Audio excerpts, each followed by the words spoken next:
taking the time to educate themselves and to practice those things that help us to accomplish the common good.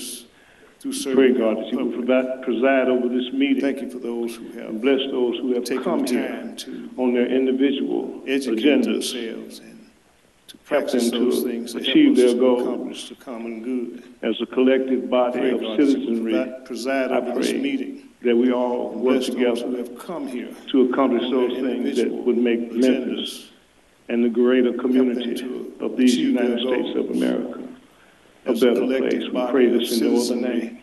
I pray than your darling Son. Work together. Amen.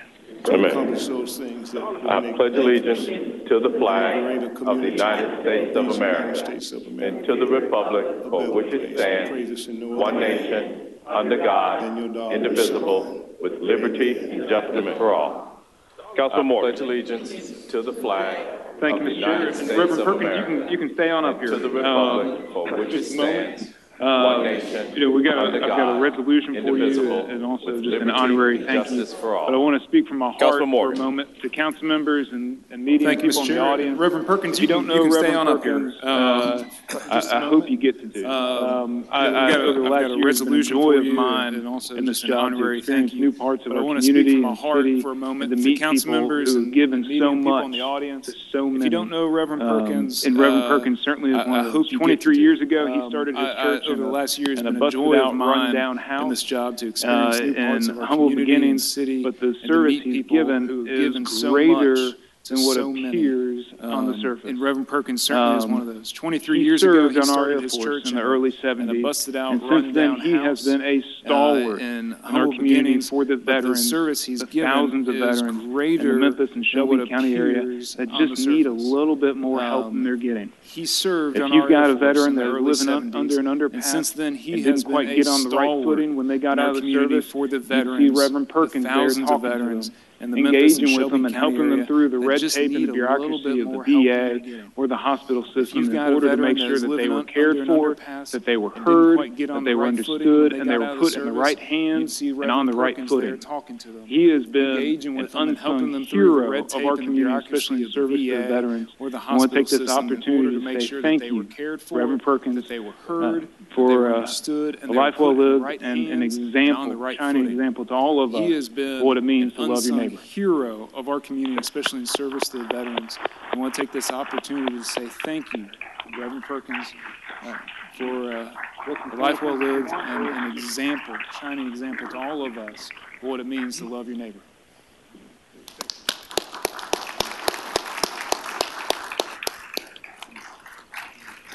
I want to thank you for this honor, and I appreciate it very much.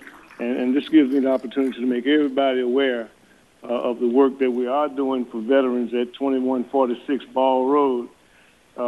And we call it the All Veterans Adaptive Sports Center, where we take all veterans of all periods, regardless of where you served or when you served or how you served. You can become a member of our organization. And what we do there is a very therapeutic environment. We provide adaptive sports for physically and visually disabled veterans. We have the Blind Veterans of West Tennessee on our property, and we are engaging now in the youth, physically disabled and blinded youth. We're having an exhibition there on the 23rd of April. We follow it on our website at vva1113.org. But we are the largest and fastest growing veterans initiative in Western Tennessee, and we're getting ready to add equine therapy, where we'll be working with horses to help bring down the symptoms of PTSD, anxiety, and depression. I see Brother Allen back there, one of our equestrians that helps us with the horses. And we just thank you so much for this opportunity to shed some light on that. Where we'll be working with horses. And if I could, for a quick moment, if you've served in the armed forces and the reserves, will you please just stand and be recognized so we can just say thank you to everyone out here, and make sure to stop in and visit with Reverend Perkins at lunch one day. And if I could, for a quick moment, if you've served in the armed forces and the reserves, will you please just stand and be recognized so we can just say thank you to everyone out here. Thank you, Councilman Morgan. Madam Comptroller, will you please call the roll? And visit with Reverend Perkins at lunch one day. Councilmember Canale, Carlisle, Colvette, Easter Thomas, Thank you, Mr. Chair. Ford, Johnson. Thank you, Councilman Morgan. Madam Comptroller, will you please call the roll? Thank you, Morgan, Mr. Chairman. Robinson, Councilmember Canale, Smiley, Carlisle, place I'd rather be. Stearns and Washington. Colvette. Present. Warren. Easter Thomas, Chairman Jones. Ford, Present. Mr. Chairman Johnson, Thank you. I Logan, believe Vice Chair Smiley has Morgan, read the minutes from our February Robinson, 7th meeting. Vice Smiley, Chair Smiley. Stearns and Washington, Present. Warren, And I move the adoption of the Chairman February Jones. 7th meeting. Present. Mr. Chairman, you have a quorum. Okay, that Thank item you. has been moved. I believe Vice Chair electronically, Smiley has hopefully. read the minutes from our February 7th meeting. Not able. Vice Chair Well, Smiley. you can do it for me. Thank you, Mr. Chair. I read the previous. And I move the adoption of the February 7th meeting. There it is now. Now I can. Okay, that Now I item can. has been moved electronically, hopefully. That item has been moved by Vice Chair Smiley, seconded Not by able. Councilman Warren. Well, you can do it for Madam me. Comptroller, will you please prepare the screens for the vote? But it's not working. There it is now. Now I can. Now I can. Okay. That item has been moved by Vice Chair Smiley, seconded by Canale, Councilman yes. Warren. Carlisle, Madam yes. Comptroller, will you please Colvette, prepare the yes. screens for the Easter vote? Thomas, yes. Ford, yes. Johnson, yes. Logan, yes. Robinson, yes. Vice Chairman Smiley, yes. Warrington, Washington, yes. Warren, yes. Canale, yes. Chairman Jones, yes. Carlisle, yes. Colvette, yes. That item Easter passes. Thomas, yes. Ford, yes. Johnson, Welcome to the yes. February 21st, Logan, yes. 2023 Robinson, regular yes. meeting of the Memphis Vice City Chairman Council. Smiley, yes. Comment cards are Swearingen, available for members Washington, of the yes. public wishing to be Warren, heard yes. on a Chairman Jones, specific yes. item. Our Sergeant at That Arms item has passes. agendas available up front. Please be mindful Welcome that to all the cards February 21st, must be completed 2023 in their regular entirety, meeting of the Memphis City including the item Council. number Comment you cards wish are to speak available on. for members of the public Cards that wishing to do be not heard include on an a specific number item. or Our are left Sergeant at blank will Arms be has held agendas until available the up end of the front. meeting Please for be the general mindful that all comment section. cards All must those be wishing to completed in speak their on an entirety, item including must turn in the their item comment number card you wish to speak on. to the Cards Sergeant at that do Arms not before include the an item is item called. number As or chair, are I left will blank only will be held recognize until the citizens end of the that meeting properly for the registered general to speak comment section. by submitting a All completed those wishing to comment card speak on an to the item Sergeant at must Arms. turn in their comment card Speakers will not be permitted to the engage Sergeant at in Arms gossip, before the item make is called. defamatory comments, As chair, or I will use only abusive recognize or vulgar citizens language. The that chairman properly shall have registered the to authority speak to terminate by the submitting a remarks of completed any comment card individual to the who is Sergeant at Arms. disruptive or Speakers does not will adhere not be to permitted these to rules. engage in I'd gossip, like to take a moment make before we defamatory begin, comments, or to use have a moment of abusive silence or for vulgar Officer language. Jeffrey The Reed. chairman Jeffrey shall Reed, have the authority to terminate the passed remarks of away any this weekend after individual being who is injured disruptive in the line of or duty. does not adhere to these rules. I'd like to take a moment before we begin to have a moment of silence for Officer Jeffrey Reed, who passed away this weekend after being injured in the line of duty. Madam Comptroller, items number 8 and 9 have been tabled. Thank you. And colleagues, I made an oversight in executive. Item number 28, as Thank the you. maker of that, that's the one dealing with public facilities. Madam Comptroller, I would like to hold it. I had a items late number meeting 8 Friday, and 9 but it was have after been the tabled. staff had left, and then yesterday being President's Day. And I didn't colleagues, have a I made chance an to submit oversight in executive. Item number 28, Didn't have a as the chance maker of to that, that's the submit, one dealing the with public recommendations for us to facilities. have those printed. I would So if like to there's no hold it. I had a objection, late I meeting would like to Friday, hold but it item was after 28 the staff until our had next left, and then meeting. yesterday being President's Day, I didn't have a chance to So submit. without objection, Item number 28 is held. Didn't have a chance to and submit items number 8 the and 9 recommendations for us to have have been those tabled. printed. So if there's no Madam objection, Comptroller, will you I would please like call for us item to number hold 1? item 28 until our next meeting. Thank you. Okay. So without objection, item number 28 is held, and Just 8 and items 9. number 8 and 9 upstairs? have been tabled. Thank you. Madam Comptroller, will you please call item number 1? Just 8 and 9. Item number 1 is a resolution honoring the life of community builder Miss Georgia Just 8 and Mother 9. King, a upstairs? woman of achievement. This resolution is sponsored by No, council just 8 and members Easter Thomas, Jones, Item number 1 is a Logan, resolution honoring the Robinson, life of Swearingen, community builder Washington, Ford, Miss Smiley, Georgia Johnson, Mother Carlisle, King, a Canale, woman and of Warren. achievement. This resolution is sponsored by Councilwoman Easter council Thomas. members Easter Afternoon, Thomas, colleagues. Jones, Can I Logan, ask that Robinson, the there are families and or supporters or workers who have worked with Mother Georgia King to please stand Councilwoman Easter Thomas. with us in this moment. Afternoon, colleagues, City of Memphis. Can I ask that if there are family and or supporters or workers who have worked with Mother Georgia King to please stand with us in this moment? Colleagues, whereas on occasion, the Memphis City Council honors and commemorates the lives of those who have served and heightened their community awareness. And Georgia Mother King is more than worthy of recognition for her distinguished work. Colleagues, of whereas on occasion, the Memphis City Council honors and commemorates born February the lives 17, of those who have served and Georgia Mother heightened King began their her life community of activism awareness. at And the young Georgia age Mother of King 20 is more than and worked worthy tirelessly of recognition as a leader for her in the civil rights distinguished movement works and the of Poor People's advocacy, Campaign in the 1960s. activism, and selflessness. On a trip to New York, Born February Georgia Mother 17, King witnessed 1940, homelessness Georgia for the Mother first King began time, her life of and that activism experience at the young ignited a age flame of 20 that and established worked the foundation for her tirelessly as a leader advocacy, in the civil rights and movement as a young and the Poor People's activist, Campaign in the 1960s. she was a bold and on a trip to New York, Georgia Mother King witnessed with the new homelessness for the first time, and that experience ignited a flame that established the foundation for her advocacy. And while on as a journey, young activist, she was remembered she for was a encouraging bold marchers and to fearless see it leader in the Thunder Southern and contingency high with the new winds and heavy Exodus rains walkers of on a Hurricane march Hugo, to the nation's and later capital to said, "The demand Holy that Spirit told me to lawmakers put on my review the sanctified plight sneakers of the homelessness." and keep And while marching. on this journey, Committed she was to remembered for supporting homeless encouraging individuals, marchers Mother to King see it advocated through. to ensure access Thunder and high winds and heavy necessities and rains of spoke on Hurricane behalf of Hugo, communities and and later secured said, and "The Holy received Spirit told me to put on my sanctified $250 sneakers billion and keep in marching." government funding for the Committed to establishment supporting of homeless individuals, programs Mother King geared advocated to assist ensure those in need, access and to being devoted to necessities and spoke serving on and behalf of protecting communities others. and secured and Mother received King's scope of advocacy did not $250 stop at homelessness, billion but in broadened government to funding capture for the the voice establishment and the of needs homeless of the mentally ill, programs geared to chemically assist those in dependent, and need, many more. and being devoted to And her serving efforts and compelled protecting her to others. establish the Memphis Mother Bus King's Riders scope Union of in advocacy 2012. did not 30 stop plus at years of homelessness, commendable but activism broadened resulted to in Georgia capture Mother the King voice being named the and the needs of the 1994 mentally ill, Memphis and Shelby chemically County Woman of dependent, and Achievement, many more. and the recipient And her of the efforts 2018 compelled her to MLK establish the 50 Memphis Award. Bus Riders Her Union in community 2012. affectionately 30 plus years of refers commendable to her as activism Mother resulted King. in Georgia Mother Her King being activism named did the not cease after the 1994 awards, and she Memphis and Shelby County persistently Woman of Achievement kept endorsing and the the needs of recipient others of the 2018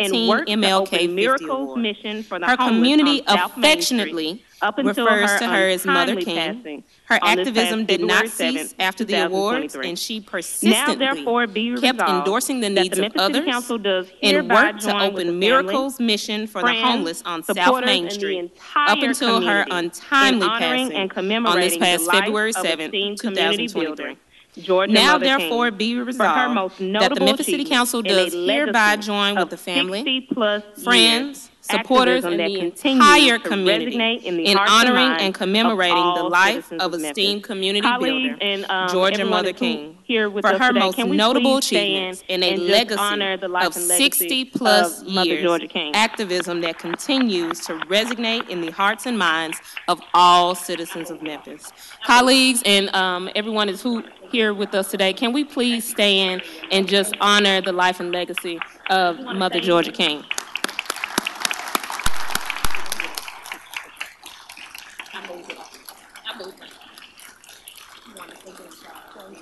Thank you for sharing your mother. Did you want to say anything?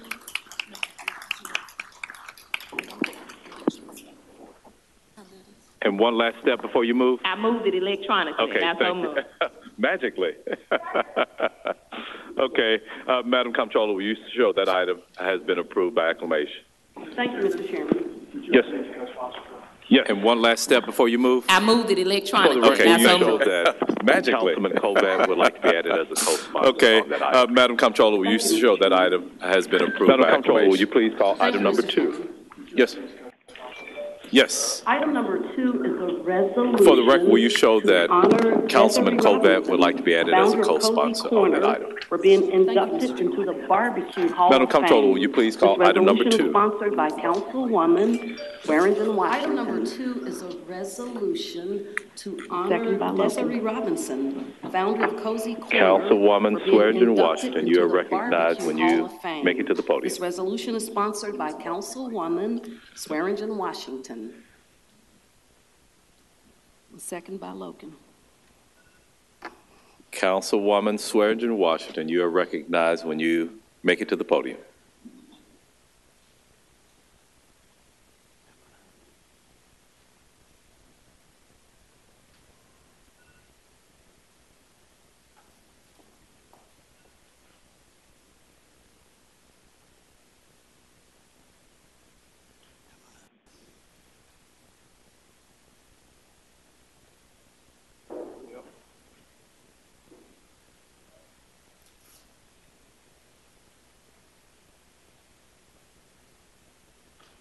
Take your time.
Citizens as well as endeavors that have served this community. Whereas Raymond and Desiree Robinson and their legacy of achievement represent one of these worthy circumstances, and whereas Raymond and Desiree's family-owned restaurant, Cozy Corner Restaurant, with a location at 735 North Parkway, Memphis, Tennessee, exemplifies the unrivaled history of culinary talent within our internationally recognized barbecue community. Whereas established in August of 1977, Cozy Corner Restaurant had humble beginnings as the Raymond Robinson smoked meat to perfection in a small store at the corner of North Parkway and Manassas. And since then, the establishment has been expanded and ingrained itself into the world-renowned Memphis barbecue scene. Whereas with an extensive menu of the unparalleled variety of barbecue cuisine, including but not limited to their high-requested sliced pork sandwiches, rib plates, smoked turkey, and barbecue Cornish hen. It comes at no surprise that Cozy Corner Restaurant has been showcased in various social and print media platforms. Whereas it shall be noted that in 2020, Raymond and Desiree's Robinson legacy and 4 decades of success were honored when Desiree became the first African-American woman to be inducted into the Barbecue Hall of Fame.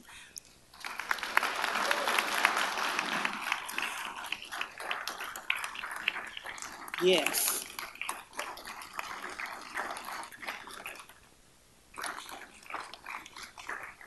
Whereas Cozy Corner's restaurant success and popularity signify the eatery's ability to serve an inimitable assortment of Southern food and charm, which as a result has garnered decades of acclaim from both locals and visitor alike.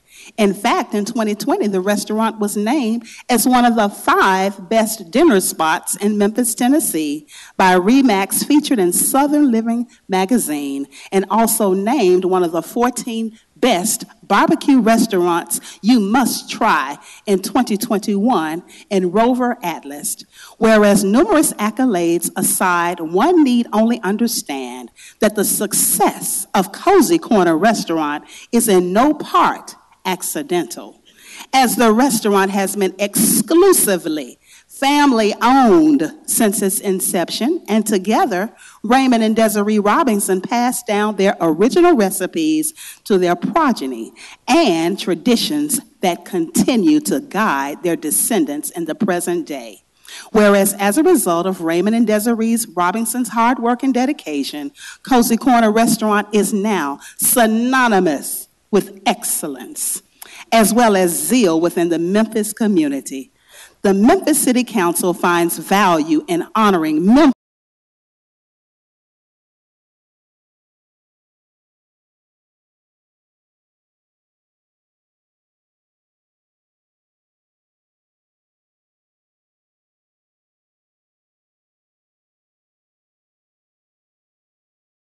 city of Memphis.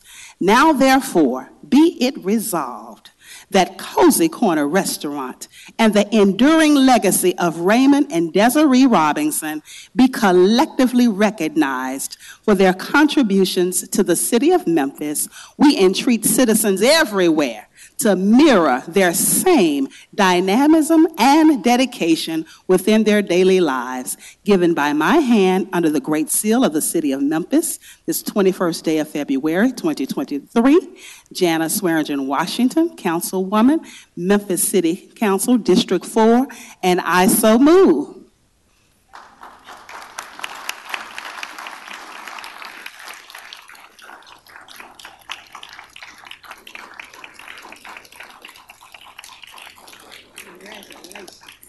Thank you. Thank you. Just want to say thank you, thank you, thank you.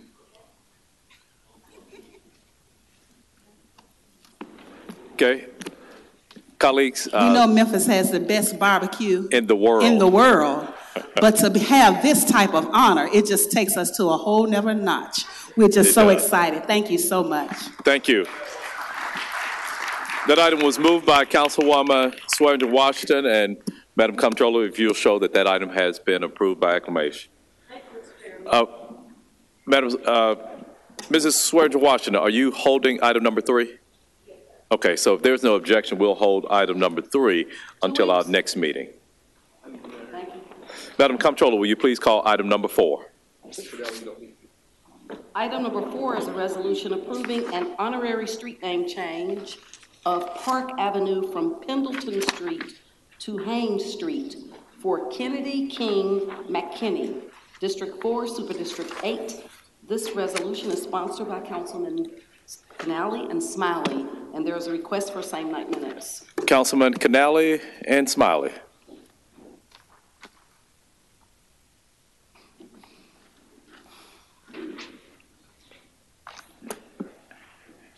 And Swearingen Washington.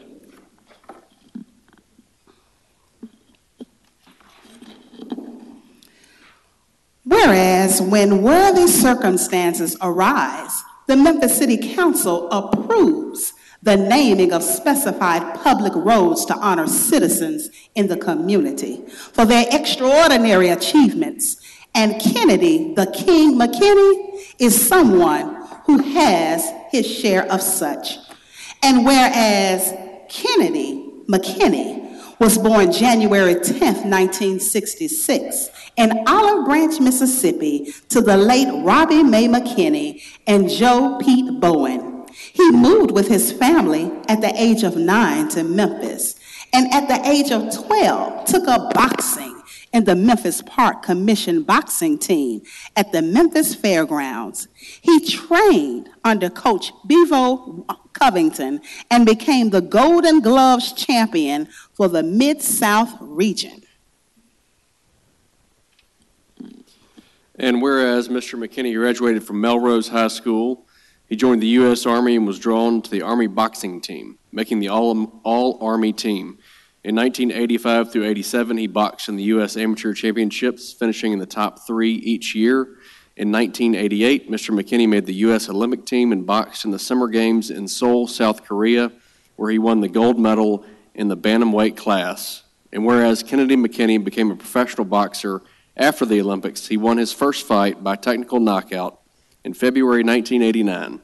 By the time he retired in 2003, he had racked up a record 36 wins, 19 by knockout, 6 losses, and 1 draw, and held the following titles: USBA Super Bantamweight, 1991 and 92, IBF Super Bantamweight, 1992, WBU Super Bantamweight, 1995, and WBO Super Bantamweight, 1997. And whereas in August of 2022, Kenny the King McKinney was inducted into the Boxing Hall of Fame in Las Vegas, Nevada, along with such greats as Roy Jones Jr., Floyd Mayweather, and Ray Mercer. And whereas in retirement, Mr. McKinney now travels the country volunteering to speak with youth and often donates his time to various speaking engagements in Memphis, as well as spending time with his sons, Kennedy McKinney II and III, and his granddaughter. Now therefore be it resolved by the Memphis City Council of Tennessee that in recognition of his athletic achievements and continuing contributions, Park Avenue between Pendleton Street and Hayes Street shall be designated and always remembered as Olympian Kennedy the King McKinney Street. Be it further, absolutely give her an applause.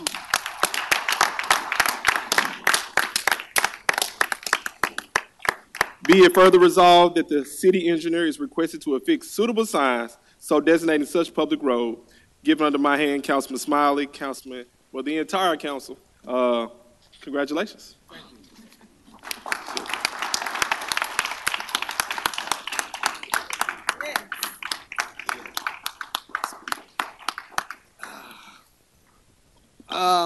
This is one of the greatest moments of my life. As like he said, I am an Olympic gold medalist. Better talk about it. A 3-time world champion. Yes, sir. But this, having a street named after me, is the greatest thing I could ever think of. You know? Thank you, Memphis. For thank you.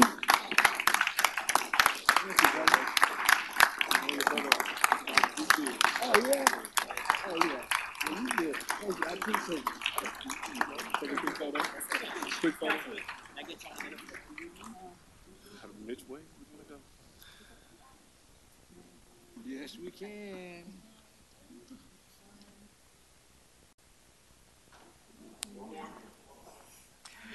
Mr. Chair, Councilman Warren. Mr. Chair, if there's any way we could get the signage department to put a pair of golden gloves on that sign, I think it would be most appropriate. Indeed.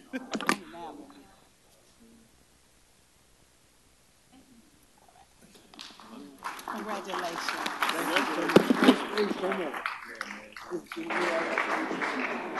And you so move, Councilman? Mm-hmm. Okay. So, Madam Comptroller, will you please show that that item has been approved by acclamation? Yes, Canali and Smiley. Madam Comptroller, will you please call item number 5? Item number 5 is a resolution approving an honorary street name change of Democrat Road between Business Park Drive and Lamb Place for Shannon Brown, District 3, Super District 8. This resolution is sponsored by council members Carlisle and Robinson. Councilwoman Robinson, Councilman Carlisle.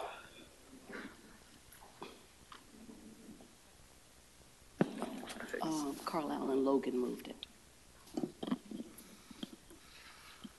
Good afternoon, colleagues. Good afternoon, everyone here in the public. It's an incredible honor to stand here with such a great Memphian and all the things that you've done, not only in the community, but for our economy, for the business. It's just an honor to be with you. Whereas that was loud, y'all. Whereas on occasion, the Memphis City Council has seen fit to honor citizens who have served this community, Shannon A. Brown is one such citizen whose contributions to the city of Memphis are certainly worthy of recognition. Whereas Shannon A. Brown is a graduate of Memphis's own Westwood High School. He obtained his bachelor's degree in applied behavioral science from National Louis University in Chicago and a master's degree in intermodal transportation from the University of Denver. Because of his great success and commitment to uplifting the community, Mr. Brown was awarded with the National Louis University Distinguished Alumni Award and was inducted into the Memphis City Schools Alumni Hall of Fame. And whereas Shannon A. Brown started his career at one of the city of Memphis's largest employers, FedEx Corporation, as a package handler at the beginning of his career, Mr. Brown chose to dedicate his knowledge and expertise to mastering his role and to expanding his knowledge of the organization as a whole. And whereas Shannon A. Brown's commitment and resolve led him to up the corporate ladder as he later became FedEx's Senior Vice President of Eastern Division's U.S. Operations and Chief Diversity Officer. In these roles, he was responsible for overseeing station, hub, and ramp operations in the Eastern U.S. region and maintaining an effective, diverse, and inclusive environment. He also held other executive positions within the company, including Senior Vice President and Chief Human Resources and Diversity Officer at FedEx Express and Senior Vice President of Human Resources at FedEx Ground. His leadership has been honored with multiple FedEx 5-Star Awards and the CEO 5-Star Award. Whereas, outside of his professional achievements, Shannon A. Brown contributes to a great deal to his community. He has served as a chairman of the board of the United Way of the Mid-South. He currently serves on the board of directors for Cadence Bank, Universal Insurance Holdings Incorporated, and Intermodal Transportation Institute at the University of Denver. He also serves as the HR chair of the International Air Transport Association and is a member of the Central Board of the Boys and Girls Clubs of Greater Memphis and Orpheum Group of Memphis in Memphis.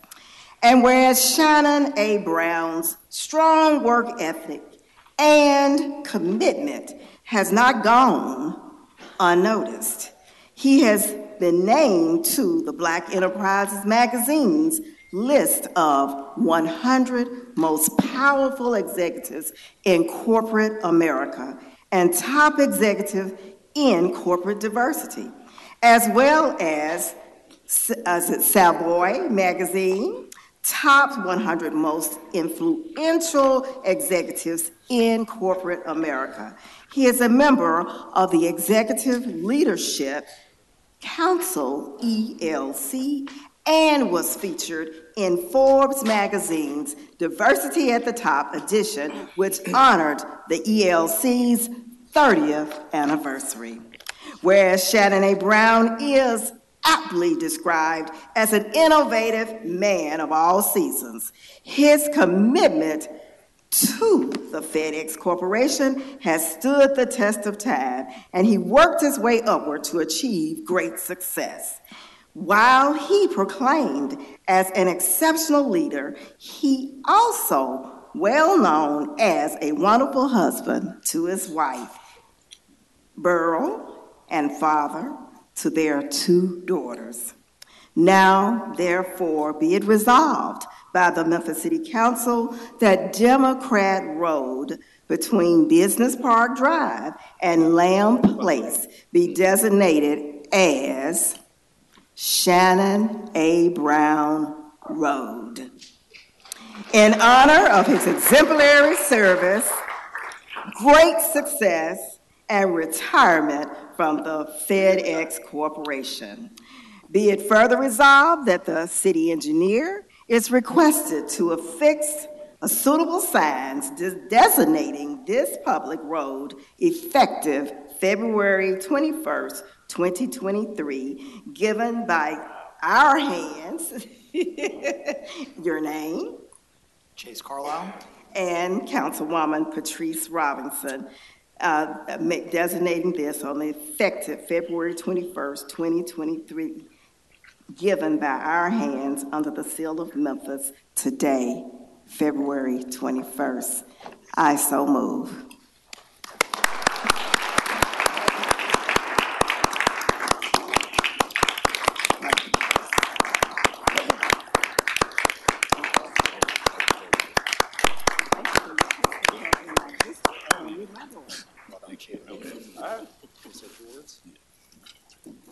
Well, thank you very much. Well deserved. Councilwoman Robertson and Councilman Carlisle for sponsoring me for this great honor to have a street name after me, and also this wonderful council. Thank you all very much. I've spent all my life trying to make Memphis a better place and tried to make Memphis a place where you can be proud to live. And I spent all of my career trying to ensure that those 700,000 FedEx employees around the world was treated fairly, had a great opportunity such as I've had, and put programs in so every one of those hub employees can get a degree free of charge at the University of Memphis.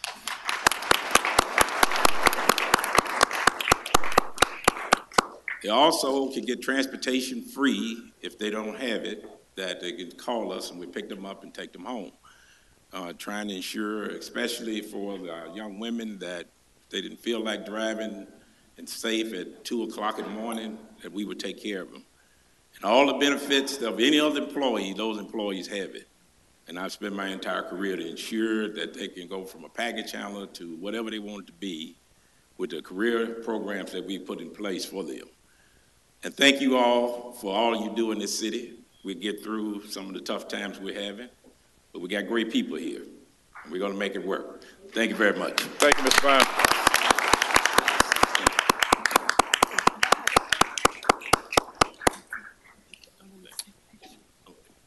Madam Comptroller, will you please call item number, oh, no, not yet.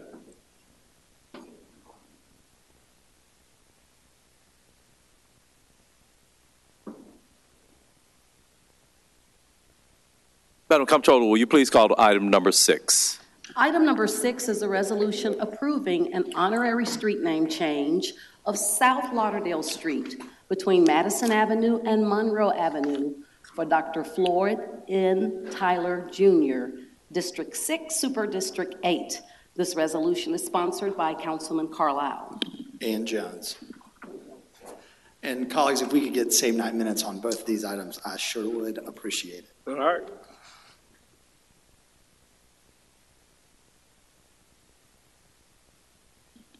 While Floyd's family is making it down, this is certainly a very bittersweet opportunity. For those of you that didn't know Dr. Tyler, he has an incredible legacy left behind him, not only in his family, but in his work in Memphis.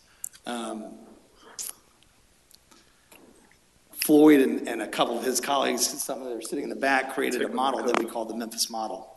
It was an opportunity for Black equity to go into large-scale projects, things like One Beale, where you typically wouldn't allow somebody that has $10,000, $15,000 into a significant deal. And Floyd Tyler and Mr. Burroughs, who's making his way up, and DeMar Roberts created a fund which they would stand behind so that we could have diverse opportunities, both from a demographic standpoint, but also a net worth standpoint. And it really is something that needs to be done on future projects in Memphis and around the country. And they are the architects of that fund in the Memphis model. To name just a few things, and I will miss the time that we spent together working on that. Whereas on occasion, the Memphis City Council has seen fit to honor citizens who have enriched the community, and as a treasure to his family and friends, Dr. Floyd Tyler is one such citizen whose memory is certainly worthy of honoring. And whereas the Memphis community lost a valued citizen and leader with the passing of Dr. Floyd Tyler, he was a visionary, a leader, a father, and a vital part of the city of Memphis. And whereas Dr. Floyd Tyler was ambitious and hardworking, these attributes were reflected early on in Dr. Tyler's life by his relentless pursuit of knowledge and higher education. Dr. Tyler was a proud graduate of the legendary Memphis Central High School class of 1986 that he shares with Councilman Jones. He earned his Bachelor of Business Administration and Economics from the University of Tennessee and later received his Master's in Financial Management from Carnegie Mellon University and his PhD in Finance from Florida State University. He also received the Charter Financial Analyst designation from the CFA Institute. And whereas, while pursuing his own educational advancement, Dr. Floyd Tyler also used his knowledge and dedicated his time to pouring back into more junior students by serving as an assistant professor of finance at the University of Memphis from 1996 to 1999, and as an instructor of economics at the University of Tennessee at Martin from 1991 to 1992. Chairman. Whereas Dr. Floyd Tyler was the president, founder, and chief investment officer of Preserver Partners, LLC, an investment management firm that serves a wide range of clientele, including individuals, foundations, and institutions, Dr. Tyler's company achieved great success under his exemplary leadership. He managed over $230 million in assets through the company's private funds, its liquid alternative mutual fund, and separate managed accounts. And whereas Dr. Floyd Tyler's success has not gone unrecognized, He has been featured in the Memphis Commercial Appeal, the Daily Memphian, Bloomberg News, the Wall Street Journal, and many more noteworthy publications. And whereas outside of his exceptional business acumen, Dr. Floyd Tyler was also well known for his service to the community. He was determined to use his expertise to find ways to close the wealth and education gap in underserved communities. In 2009, he established Preserver Partners Foundation with a mission to strengthen the community by investing in programs that promote education, economic opportunity, and social justice. Since its inception, the foundation has founded scholarships for African American males, hosted financial literacy workshops for youth and adults, sponsored middle school writing contests, and financially supported many local programs that are doing great work to make the impact in the community. He served as a board member for St. Mary's Episcopal School and for other institutions in the healthcare, youth development, and economic development industries. He's also a member of the Leadership Memphis Executive Class of 2002. And whereas it is unquestionable that Dr. Floyd Tyler was a stellar individual, he was a passionate, driven, and an inspiration for those who will follow in his footsteps. His impact will continue to be felt. His legacy will be carried on for years to come. Now, therefore, be it resolved by the Memphis City Council that South Lauderdale Street between Madison Avenue and Monroe Avenue be dedicated as Dr. Floyd N. Tyler Jr. Street in honor of his memory and impactful contribution to the city of Memphis. Be it further resolved that the city engineer is requested to affix suitable signs designating this public road effective February 21st, 2023, given by our hand under the Great Seal of the city of Memphis, the 21st day of February. Chase Carlisle, Martavius Jones, Memphis City Council, and I so move. I second. Properly moved and second. Madam Chair, by acclamation.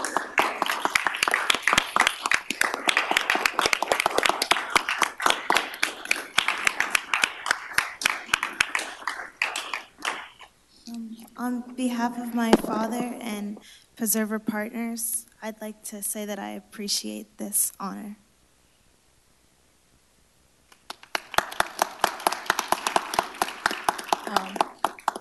Thank you, Councilman Jones and Councilman Carlisle and the rest of the City Council. This is a tremendous honor.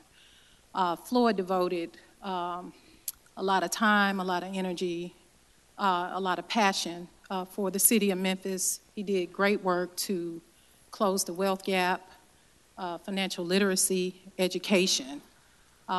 He was passionate about his work.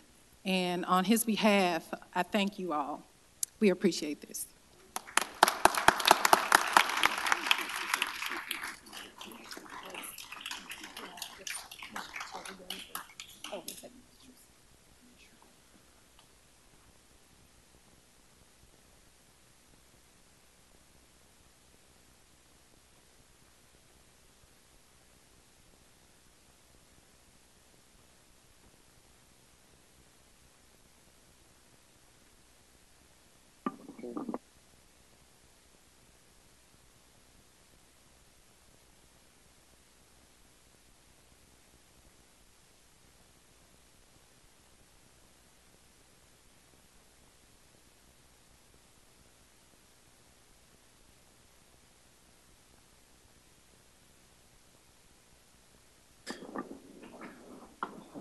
Thank you, Madam Comptroller. Could we please call item number 7? Item number 7 is a resolution thanking Officer Tina Shaw for her service to the city of Memphis. All council districts. This resolution is sponsored by Chairman Jones. And Councilwoman Johnson. Thank you. Chairman Jones, you are recognized. As amended. Good evening. It is an honor to stand next to our hero. It's truly an honor. And today, on behalf of all the city council members, we just want to recognize you. And we're giving you a resolution, and it reads, whereas on occasions, the Memphis City Council sees fit to honor individuals who have impacted this community in significant ways, And Officer Tina Shaw is one such individual whose contributions to the city of Memphis are certainly worthy of recognition. And whereas Officer Tina Shaw was born and raised in Memphis, Tennessee, her educational journey began at Trinity CME Church Preschool, where she was taught about the importance of compassion and helping others in need. With those principles in tow, she went on to attend Valentine Elementary and Snowden Middle School, where her gifts and talents blossomed. She was an active member of the band, playing the clarinet and piano. She graduated from the legendary Northside High School in 1993, where she was a majorette and a member of the school track team. Upon graduation, Officer Shaw continued her education at the Concord Institute and State Tech, where she pursued a degree in criminal justice. And whereas Officer Tina Shaw experienced coupled with her desire to make a difference in our great city, led her to enroll in the Memphis Police Academy in 2007. After successful completion, she became an officer of the Memphis Police Department in 2008. Since that time, Officer Shaw has completed several specialized courses, including Introduction to the Incident Command Center System, the DUI Detection and Field Sobriety Testing, Memphis Police Cyclist Course, Courtroom Testimony, Drafting Service Warrants, and many, many more. At this time, I'll let you continue.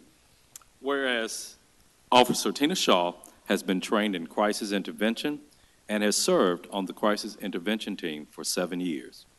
Her performance in this area has not gone unnoticed, as she was the recipient of the Lifesaver Award.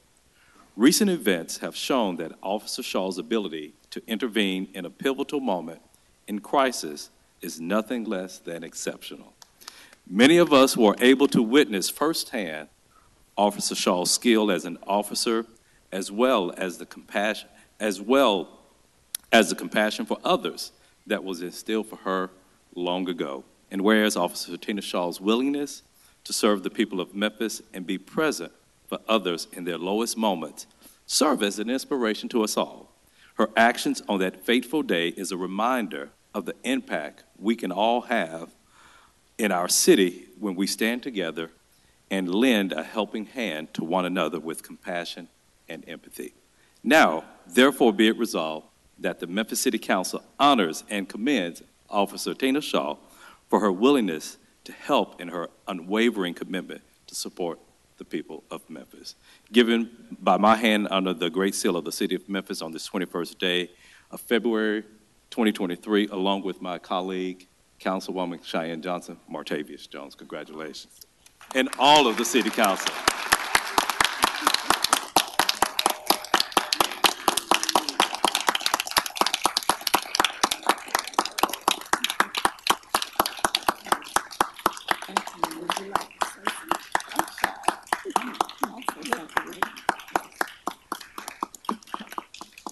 Okay, let's hear from the Officer Tina Shaw. First and foremost, I want to say thank you, God, for being the head of my life. I thank you for this award and this recognition to the councilman boards. You as well, Ms. Johnson, and you as well, Mr. Jones, my superiors, my colleagues and friends. It's just an honor and a blessing to be where I was at that day. I'm going to continue to serve Memphis as a police officer. I'm a mother of 3. I am a sister, I am a niece, I am a friend, I am all of the above. I continue to try to strive and show transparency in what I do daily. It's not always about arresting the bad guys. It's also about helping the mental illness. It's very prevalent in this city, from minors all the way up to adults. Suicide is real, and I just try to allow myself to be transparent and allow the community to see that I can be trustworthy. I am trustworthy, and I will continue to do what God has allowed me to be in this position to do. Thank you. This item was properly moved and seconded.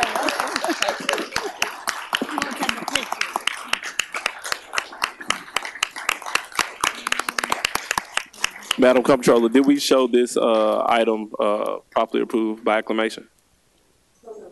Thank you.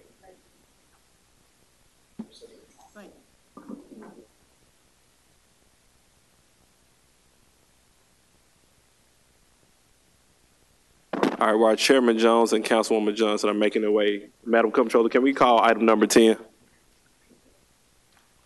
Item number 10 is a resolution pursuant to Chapter 9.6 of the Memphis and Shelby County Unified Development Code, approving an amendment to a planned residential development at 7424, 7530, 7556, and 7580 Raleigh-LaGrange Road, and an adjacent parcel. This resolution is sponsored by the Division of Planning and Development. The case number is PD 22-25.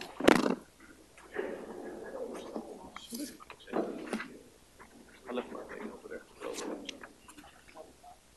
Councilwoman Johnson. Yep. Councilwoman Johnson. Go. Let me jump over the chair.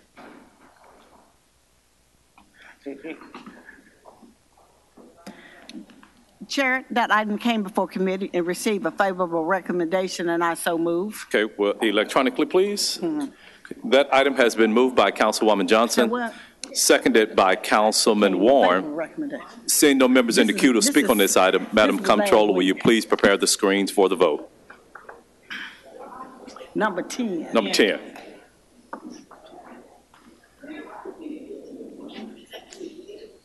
It was a split parcel, half the building was on one side. For item number 10, Carlisle, yes.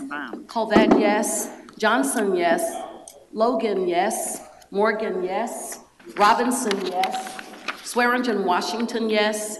Vice Chair Smiley, yes. Warren, yes. Right now, alone, Chairman Jones, yes. That item passes. 10. Madam Comptroller, will you please call item 11?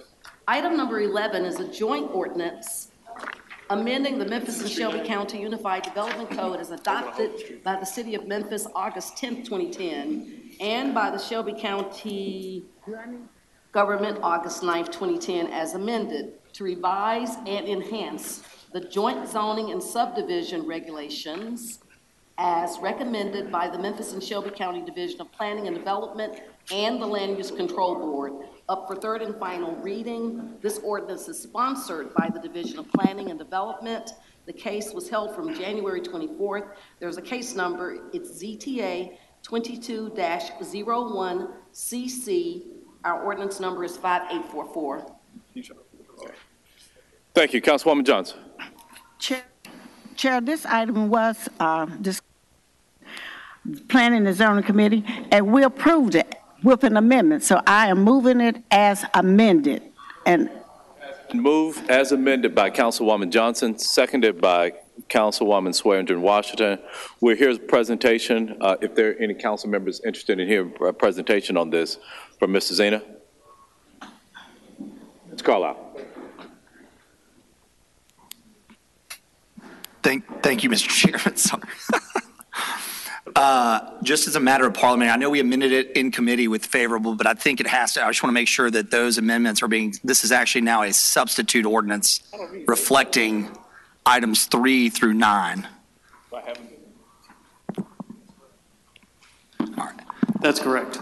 It was amended in committee. Thank you. I just want to make sure we had that clear for the record. Okay. Thank you, Mr. Chair.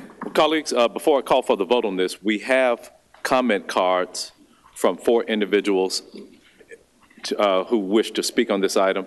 The first speaker is going to be Don Jones.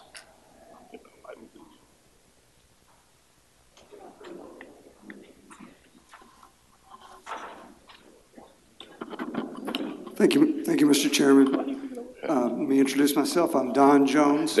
Mr. Jones, could you, I guess you're so used to speaking over there. If you could speak here at the main podium. Be happy to. We have a PowerPoint presentation that we want to present, but. Okay, well, you have 2 minutes. Can you present it in 2 minutes? Okay, yeah, you can do that after your remarks. Please provide your name and home address for the record, please. Thank you, Mr. Chairman, members of the council. Don Jones, 1763 Peach Avenue, Memphis, in the Evergreen Historic District. I'm fumbling around here to get you a copy of our PowerPoint presentation because it looks like it'll be difficult to get that done in the allotted time. If staff could help us for the presentation. Thank you, Mr. Chairman. With me today are other members of the Midtown Memphis organization, of which I'm a member. We'd ask for them at this time to stand and show that we are here. We've been working very hard with the Division of Planning and Development since September. We represent neighborhood interests in the greater Midtown area, and I'm going to walk through my presentation very quickly. We are with you today to respond to one specific part of a very large zoning text amendment. That is a request to add three housing types into a zoning district known as RU1, stacked townhouse, large home, townhouse. You've helped us with large home and stacked townhouse, making that a special use permit. Thank you very much. We respectfully request that you do the same with the townhouse. The RU1 district runs throughout the city of Memphis. As you leaf through my pages, you will see a number of cases where RU1 is prevalent zoning in Speedway Terrace on the east side of Tresvent, in the area known as Pasadena Place, Sherwood Forest, Orange Mound, Depot area, and Alcee Ball. These are large areas, and this unit type, as we've identified it in the UDC, allows between 3 and 8 units in one consecutive building. This can be a very large building. It might fit on a small lot, but it may also contain many, many lots in the middle of your residential districts. If you brief through my pages, you'll see examples of some townhouses south of Union Avenue behind the Outback. That's a 4-unit complex. You will also see in the lower right-hand corner a bit of an infamous project off of Jefferson to the west of Cooper. You can see how large a townhouse can be. It sounds pretty small. 3 to 8 units, not that big a deal. It can have a very significant impact in the middle of developed single-family and duplex areas. RU1 allows duplexes and it allows single-family residential. Your time expired. Thank you. Almost a minute ago, but we have colleagues that are in the queue, and I may have some questions for you once we hear from the others here. But Councilman Carlisle and Warren, did you want to hear from the speakers first? Okay. Our next speaker is Robert Gordon. Good afternoon. Good afternoon. Please provide your name and address for the record. Robert Gordon, 1594 Harbert Avenue, 38104. I'm on the board of MidtownMemphis.org. We're a coalition of more than 15 historic districts, neighborhood associations, and neighborhoods. We have people from the neighborhoods here. I'm going to state the neighborhood names. Some people couldn't make it, but if you wouldn't mind to stand when I call your neighborhood. Speedway Terrace, Glenview, Roselle Annisdale, Lenox, Lees Woods, East End, Evergreen, Central Gardens, Annisdale Park, Annisdale Snowden, Vecca, Crosstown, Vecca is Valentine Evergreen, Crosstown, Hind Park, Cooper Young, Pasadena Place, and also the Memphis Heritage Organization. We're pro-development, pro-affordable housing, and pro-attainable housing. Our intention is to support the UDC and its intentions. We've had a very respectful and productive dialogue with the Department of Public Development. We bring a pretty well-endowed brain trust to these matters of city code and zoning, and Mr. Zena and his department were able to understand the relevance of our suggestions and intentions. He agreed with us many times, and we've agreed with him many times. Where we could not agree is a minor but important point, and it's about public notice. Our feeling is that because the style of housing that is new to the zoning, because the style of housing is new to the zoning, townhouses, then like the other two styles that are being introduced with this CTA into RU1, this one should also require a special permit. Want to note, as John pointed out, townhouses are a minimum of 3 connected homes. So that's going to be a minimum of a 60-foot wide lot, larger than the normal lot. It's going to require extra parking. And we feel like neighborhoods should be able to be aware that this type of zoning, this type of building is coming in. Because this is being treated as a zoning amendment, there's not that public notice now.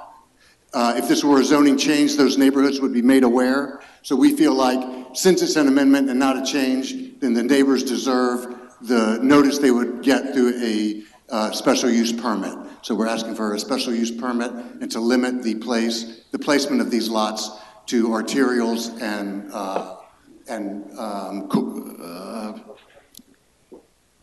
collectors. Thank you. Thank you very much. Thank you.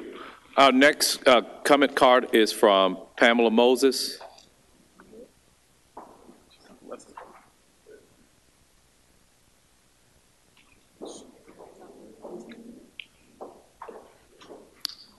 Before I speak, just like y'all have some questions, I have a question too, so I need my questions answered before I leave today. My name is Pamela P. Moses, 2383 Jackson Avenue. I'm here because you, he's gone, Mr. Zena.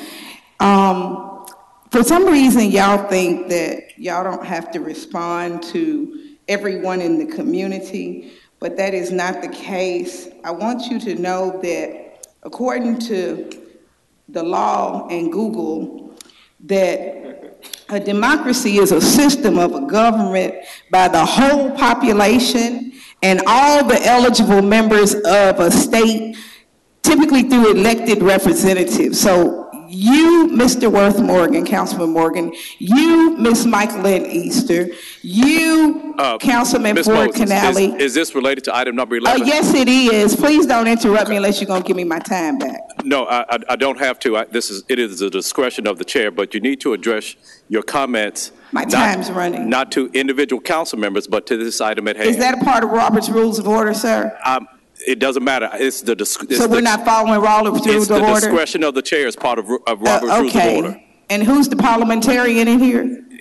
I'm the parliamentarian. Okay. Yes. Okay, as I was saying, a democracy includes all people, and I've contacted my elected representatives who think they don't have to call me back, and that's a problem. So Mr. Zena did call me back, and Councilman Logan did call me back. Councilman Patrice Robinson did call me back, but my elected representatives didn't, and I want the record to reflect that.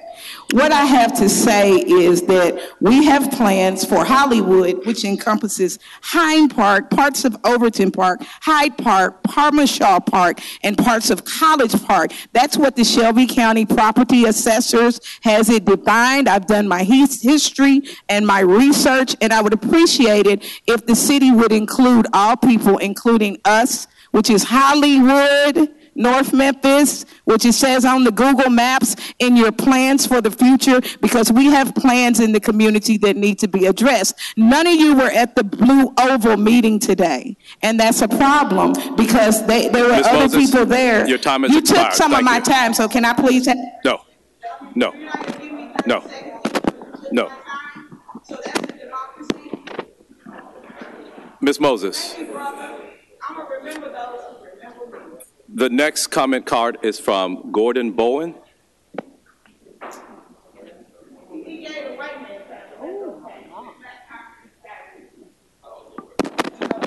Mr. Bowen, please provide your name and address for the record, please. I'm at 694 North Tresman Street, Memphis 38112. I just handed some pictures to Councilman Smiley, but I'm coming up here. I live right beside an approved PUD in the Overton Drainage Bayou that was opposed by the majority of our neighbors. We wrote at the last hearing 48 letters with 115 mentions of the words flood, flooding, and similar words. We gathered 260 signatures in opposition. It passed anyway. Last April, the developer cleared the entire green line and all trees and has made no drainage improvements. This is particularly important to me because the development that was cleared is immediately next door to my house. The photos that I just passed around show the floods following not, a flood event or a huge thunderstorm, but just a heavy rain day. And the city has not made the needed drainage improvements to prevent flooding in our neighborhood and surrounding areas on these streets. So what we're asking for is that you guys please don't allow increased density by allowing townhomes in sensitive drainage basins. Even if you approve the townhomes in RU1, we're seeking an exception for areas that have sensitive drainage basins. Land use, in our opinion, we feel has not been very helpful once developers go too far, and we've paid thousands in foundation repair on a 100-year-old home that never needed it before we moved in. By the end of our needed projects, we're expecting to spend about $30,000 to $40,000 in needed repairs to help with flood mitigation. Last year, land use, they're continuing to push through this, even though they gave us assurances that they will work with the surrounding neighborhoods in the next coming year. So what we're basically asking for is they honor that promise.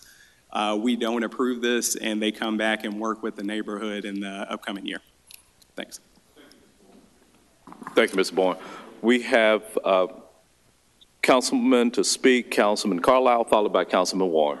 Thank you, Mr. Chair. Sir, could you come back up really quickly? Did you just finish up? The gentleman that just spoke. Yes, sir. Sorry, I'm taking a quick peek at this. This is still under construction? Or yes, are these? Sir. Yes, sir. These are? These are photos. Is the project that caused this flooding still ongoing construction? It's still ongoing. Okay. They just.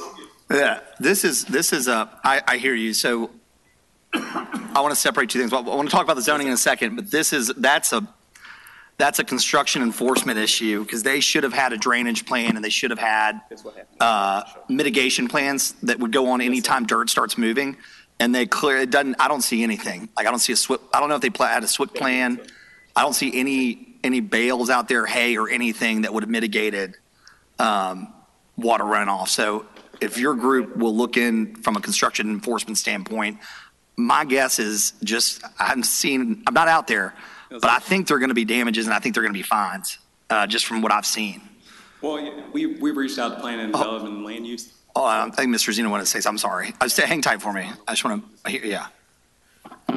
We will get with the Division of Engineering and look into this, see what needs to be put in place. Yeah, thank you. Anytime anybody goes, whether it's a townhome or anything, anytime you start moving dirt, there's all sorts of environmental requirements, especially when water's in play and you're moving what's called the law of natural flow, which obviously you guys have gotten deep into. Yeah. I don't want to say that this is, I hear your position on townhouses, and we'll get there in just a second. From where I'm sitting, this is, whether they were building single-family homes or whatnot, this is a lack of, Mr. Zena, do you want to? Mr. Ragsdale just informed me we have an active enforcement case on this. Yeah. So, and I would tell you too, is coordinate with them, but if I were a homeowner that is impacted, I would potentially prepare for damages against the developer directly. I think from a civil standpoint, you probably have a case, especially if they're found to be in violation of the code and they've been notified. But if you'll get my contact information, hey, Liza or Brianna, can you give him my contact information? I'll help try and follow up. I hear you. That's terrible. That I don't think is a zoning issue, but it's more of a construction and enforcement issue. But I just want to make sure, if you don't mind, I'm going to make a few comments. So if I hear all four of you, your issue is the townhomes. I'm very familiar with the project on Jefferson that you referenced. Here's my rub. The majority of the neighborhoods that you listed are all in historic overlays, and they're protected by landmarks. And so this does not pertain to those neighborhoods. Is that correct? Because they would still have, well, I just want to make sure. I just want to make sure. If I pull a construction permit, hold on, I got Zena here for a reason, team. Well, now, let's finish. Anything in a landmarks, anything in a historic overlay that has any sort of exterior improvements or new construction must go for review before landmarks, yes or no? That's correct. So if I were going to build a row of townhouses in any one of the neighborhoods that were listed that are actually formed as historic overlays, there is a public oversight board and opportunity for public input so that height and exterior finishes can be weighed in on. That's correct. And might I also add that in most cases where we would have townhouse developments, there would be a subdivision required. So that's another step of public notice and oversight that would be subjected to any proposal. Only if there was not a prior subdivision before, correct? That's correct. Yeah, so that's the only nuance. Here's my real issue is, you mentioned affordable housing. When you've got affordable housing developers trying to develop and you add additional red tape to them, it starts to become very problematic. When they have to go through, and I'm not saying this is my discussion with 2 or 3 different CDCs who actually would like to see this be built by right, because when we say affordable housing, it often comes off as institutional multifamily as opposed to small subdivisions or pocket neighborhoods that have a variety of housing, including potentially townhomes, single-family duplexes, right, and quads. So I worry, I hear your concerns, but I don't think any neighborhood that you listed is impacted by this because they are protected by their historic overlays. The other neighborhoods, and a lot of neighborhoods I see you shaking your head, but the director of the Division of Planning and Development stance is adverse to yours on that. But I don't want to add red tape to organizations in particular that are seeking affordable housing that creates a cumbersome process, as they are, it requires attorneys, there are all sorts of things that go on to filing a special use permit, including just time. And I'm not sure that is appropriate when we're trying and we're desperate for affordable housing. So I'd like to hear your case back that that's not a negative impact when the historic overlays are all protected. Anybody, any one of the 4 of you, whoever wants to take the cake. Well, I hear what you're saying, and I respect that stance, but the development that I just showed you pictures of that was approved, in terms of affordable housing, what is being proposed in that development is dwellings that are about $175 to $200 per square foot. So if our aim is to try to get affordable housing in the city of Memphis, I don't think they're caring about it in the right way. I hear you. That's one. We're talking about one case, and I understand again that for you personally and your neighbors, but your impact is construction, not zoning. Again, whether I were building a McDonald's or a housing development, your issue is moving dirt in the construction process and them being bad actors during that process, not necessarily the end result. So I'm just curious again. All the neighborhoods you listed are protected. I know I'm beating this home, but this seems to be the major rub. If I may, Councilman. Please. Not every district, not every neighborhood that I showed you on my PowerPoint is, in fact, in an historic district. I made the point of going through the zoning code to show you where RU1 is. It doesn't just exist in Midtown. Sure. It exists North Memphis, South Memphis, west of Midtown, east of Midtown. It's in Depot. It's in any number of neighborhoods that are not protected by an historic district overlay. An historic district overlay just deals with the structure, as you said, the exterior appearance. What we're talking about here is zoning, the right of developing land if you happen to be in the RU1 zoning district, which heretofore, since 1955, has been limited to single family and duplexes. So we're introducing a new element. We don't know where these lots are going to pop up. We don't know where this townhouse is going to go. There's going to be large institutional uses, churches, schools, civic organizations that, because of economics, no longer continue. They're going to have large tracts of land in the middle of neighborhoods because the zoning code allows schools and churches to go in any residential district. That is a huge opportunity in the development community and a huge impact on neighborhoods. A special use permit lets this come to you, lets you say, this is, we think, appropriate because gives your constituents an opportunity to have a voice in the argument. I'm appreciative of your comments about affordable housing. I don't have the answer. We've been trying to solve affordable housing. I'm 65 years old. We've been trying to deal with affordable housing, and I'm just not sure the zoning code is where you get affordable housing taken care of. I would absolutely agree to some dialogue to maybe further limit where some of these things go. Maybe it's 100 feet from an intersection. I think there's a lot of ways we can approach this. As a neighborhood group, we're on the scramble here since September, trying to get caught up and get to you and share with you our concerns. We can't unravel everything. We've been trying to unravel 3 huge ideas in your zoning code, and we've been pretty good. We've given away 2 of them by mutual consent in individual single-family districts. We don't think pushing back on a new housing type, which has the potential to be very, very large, is a huge ask. We think a special use permit is resistant, and thank you for that. Thank you. Director Zena, I hear a somewhat reasonable, I understand their argument, so the question is can we compromise here? And I'll tell you what, if we get to a point where it becomes cumbersome, or if we make a designation for an affordable housing application, would that be something potentially that could be waived by the administrator? That'd be something you'd be agreeable to. So ultimately, I'd agree to a special use permit for market housing.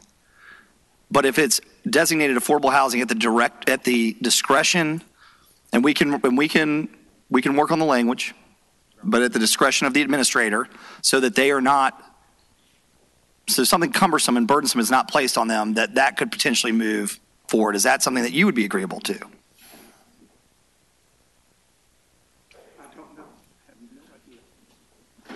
Well, go ahead. If you could just tell us what is involved in that. I mean, what? So affordable housing is defined. So it'd be housing units, and I would probably say workforce housing too. So it's defined by rent that's occupied, renters that occupy those houses. It's designated as affordable, and typically affordable would be considered 80% of the AMI. Workforce, I think, comes down to 65 or 60% of the AMI. But the idea would be that, again, those that are developing, like Heights CDC, the Works Inc., that they are not heavily restricted by us because they are trying to move forward those projects. And then anything that would be really market rate would be a special use permit. This is about the size and the scale of the building and its proximity to its existing houses and structures in that neighborhood, not about ownership. If you can find a way around that, that seems like an approach that might have some merit. What do you think the atypical height of a townhome should be?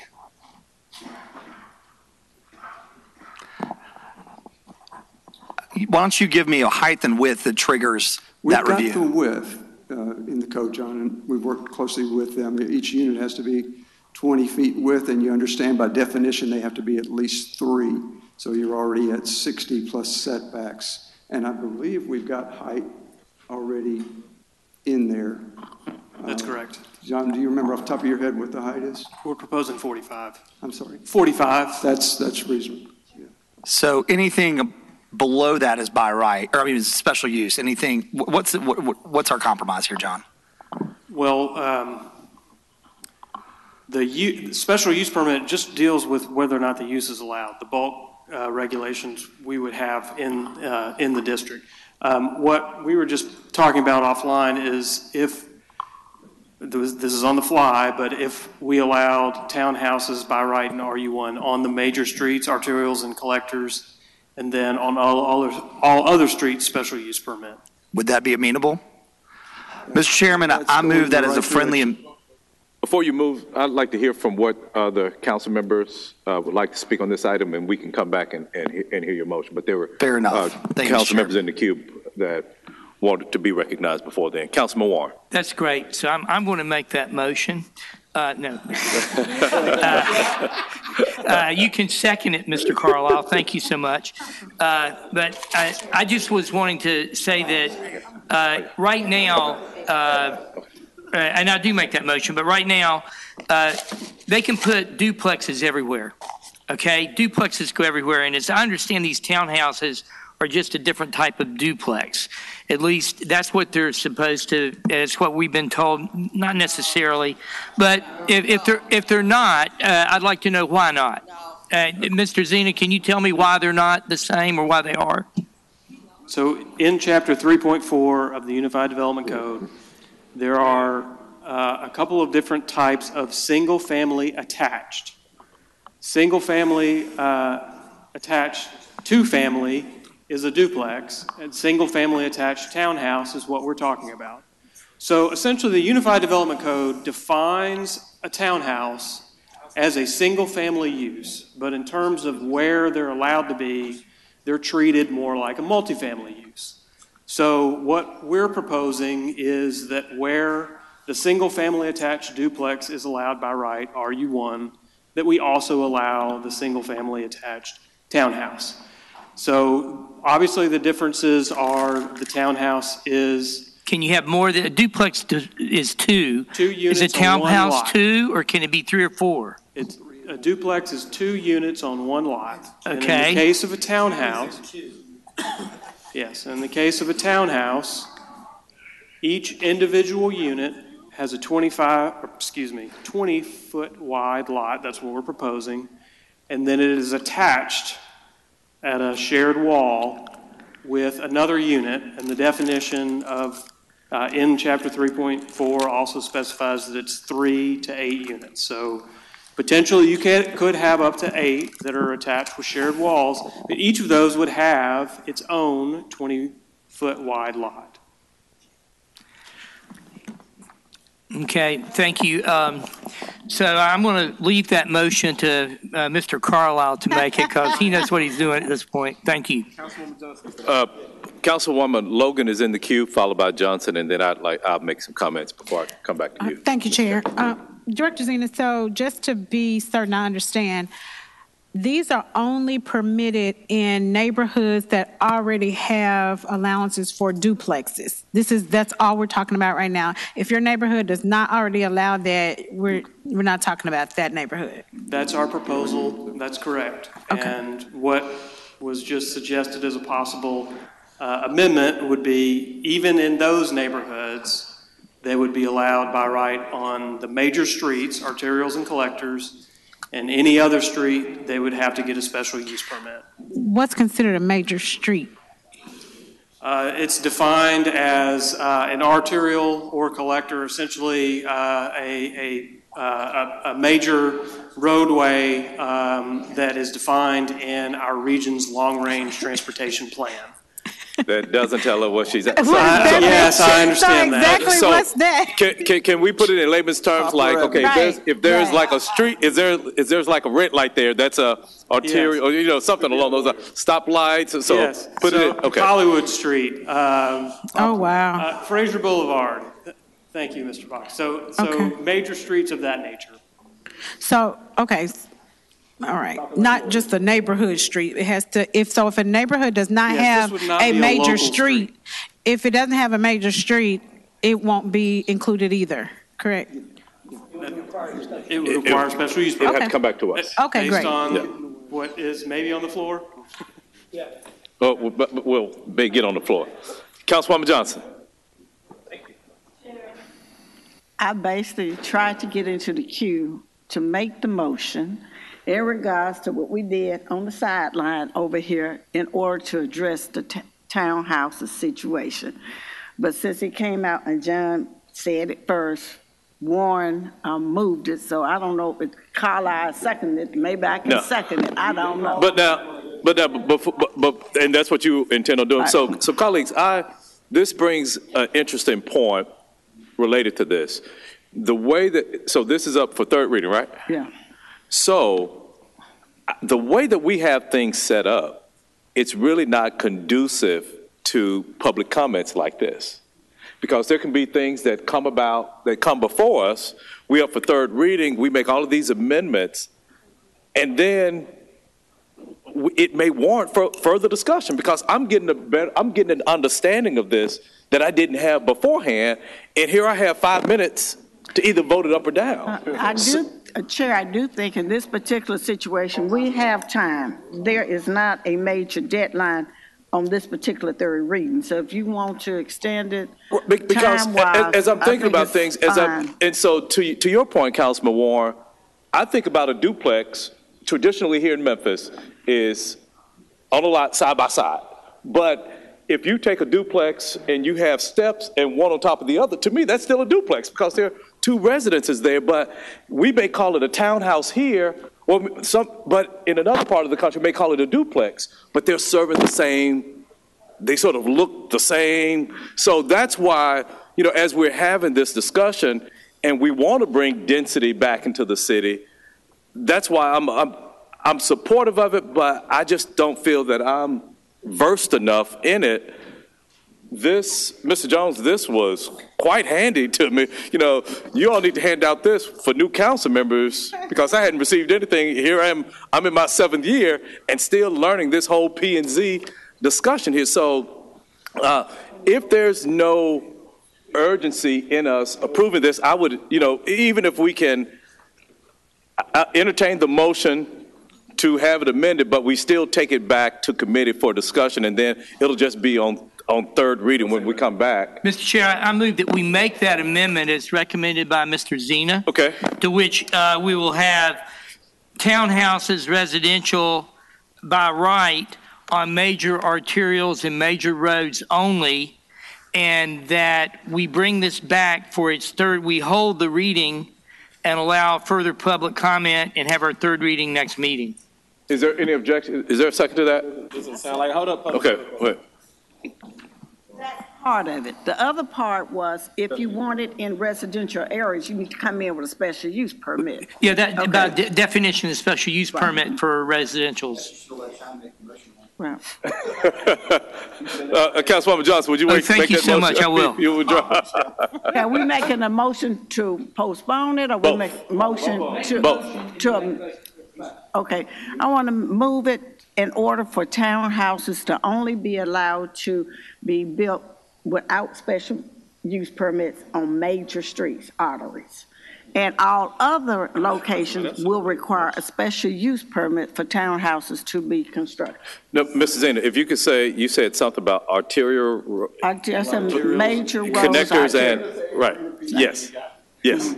Same. Mrs. Zena. Okay, well, Townhouses would be an allowed use by right on arterials and collectors in the RU1 district. All other streets in the RU1 district, they would be allowed by special use permit. second. So moved by Councilwoman Johnson, seconded by Councilman Warren. Now we move it to hold it with objection to next week. Without Okay, so- objection, hopefully.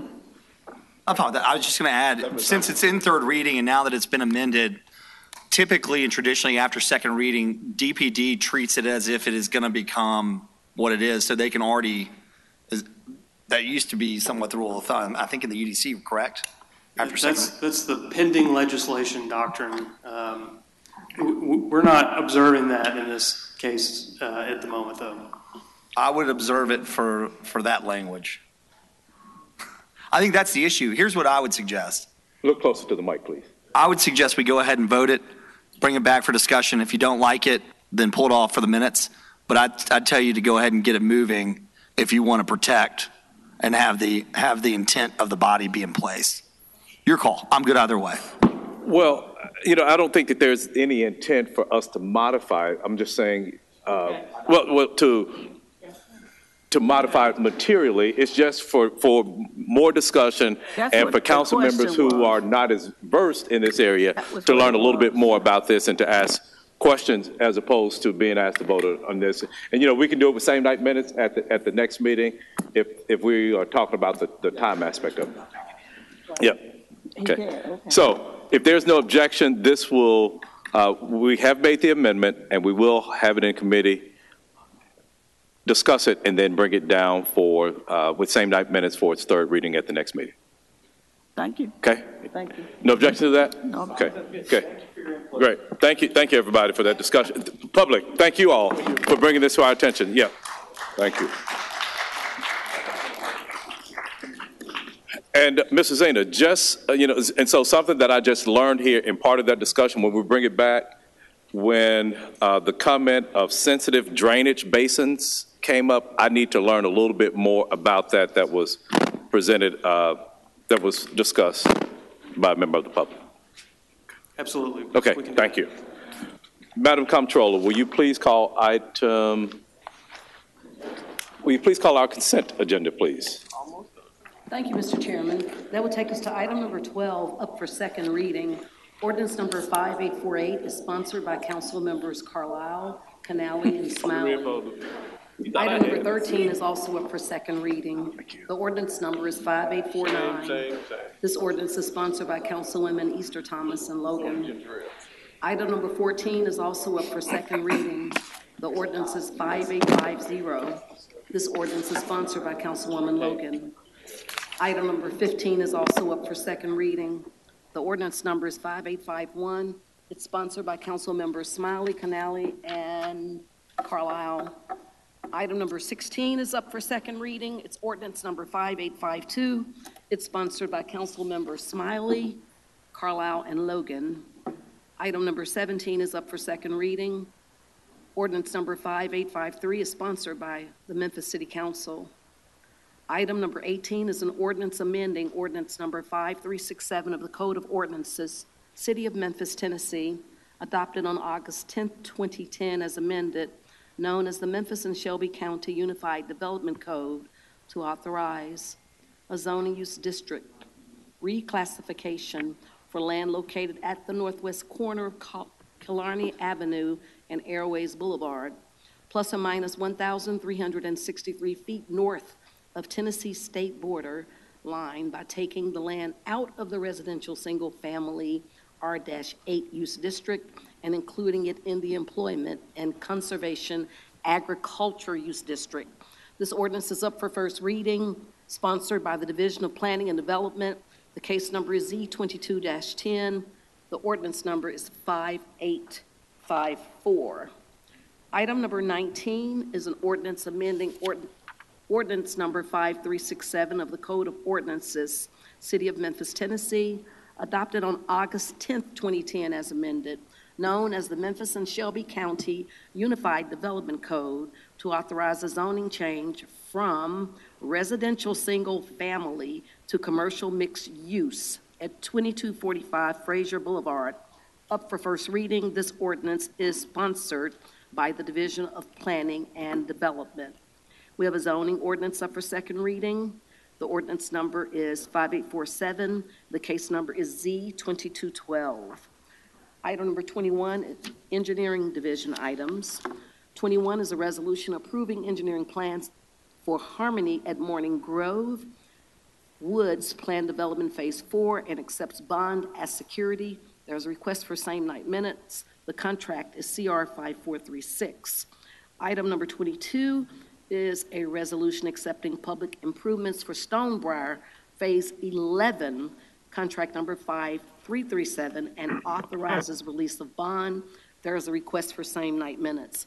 On our add-on agenda, we have item number 41, an ordinance up for first reading, amending Article 7, Chapter 36, Section 36-130 of the City of Memphis Code of Ordinances to establish rules and regulations relating to the operation and regulation of short-term rentals in Memphis, up for first reading.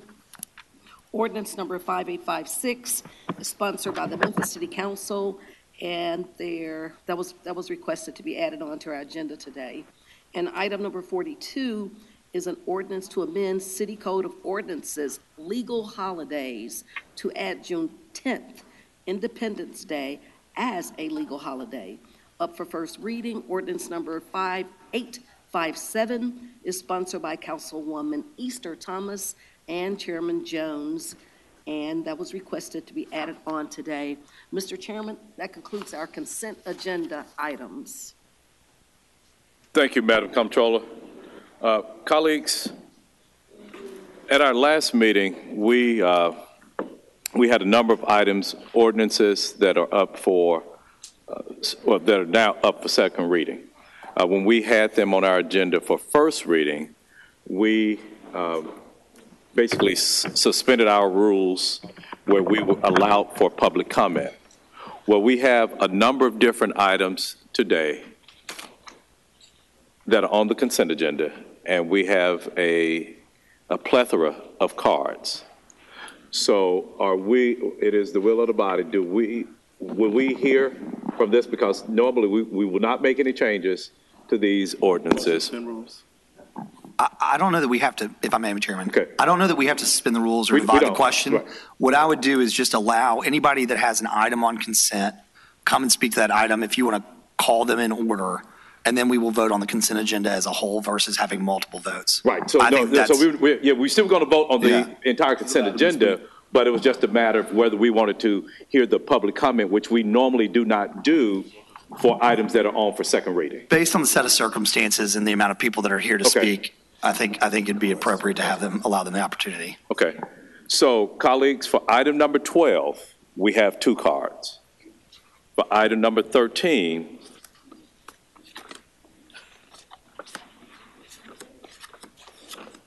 we have 8 cards. And if you recall, there was a gentleman that was in town from New York that we invited back, but he's on the phone to speak. So we have 9 for item number 13. Item 14, we have 6 cards. Item number 16, 1 card. 17, 3 cards. 18, 3 cards. And then 20, 1 card. So one thing that I'm going to do, Chairman's discretion, I'm only going to permit a person to speak on 1 item. So if you submitted a card to speak on multiple items, I'm giving you the opportunity to pick which one you want to speak on. And Mr. Chairman, if you want, you're right, it's your discretion. I would say I'm okay if you want to increase the time or allow people to talk on, while they were called for 1 item, if they want to address the consent as a whole, so to speak, if they wanted to touch on both items within their 2 minutes, I think that would be appropriate as well. If there's no objection to that, so what Councilman Carlisle is saying is that if you did submit a card for multiple items, let's just say 12 and 13, just picking numbers here, you can use your time to speak on both of those items, doing that allotted 2 times as opposed to just speaking on 1 item versus the other, as long as it's within that. One more thing, for the gentleman from the Vera Institute, what I was hoping we were going to have the opportunity to do is actually come and zoom into committee so that we could have more time to chat. And I know that these are up for third and final next meeting. So if there's some time that we could get in Councilwoman Logan's committee to have him present for 10 minutes, talk for a few minutes, that would be most helpful for me than having him on the phone in this big room. See if he's a if that's well, whatever the chair of that committee wants. But the whole point is I'd like to hear from him in a more meaningful way, and it's much easier in the committee room when we've got more time to do it. I agree. So what I was having staff to do is to see if he would be able to avail himself for our next meeting to do that, and that could save a little time today as well. Okay. So, Ms. Logan, as the chair of that committee, would you allocate time in the next meeting that we can hear and have a more in-depth discussion with the gentleman? Okay.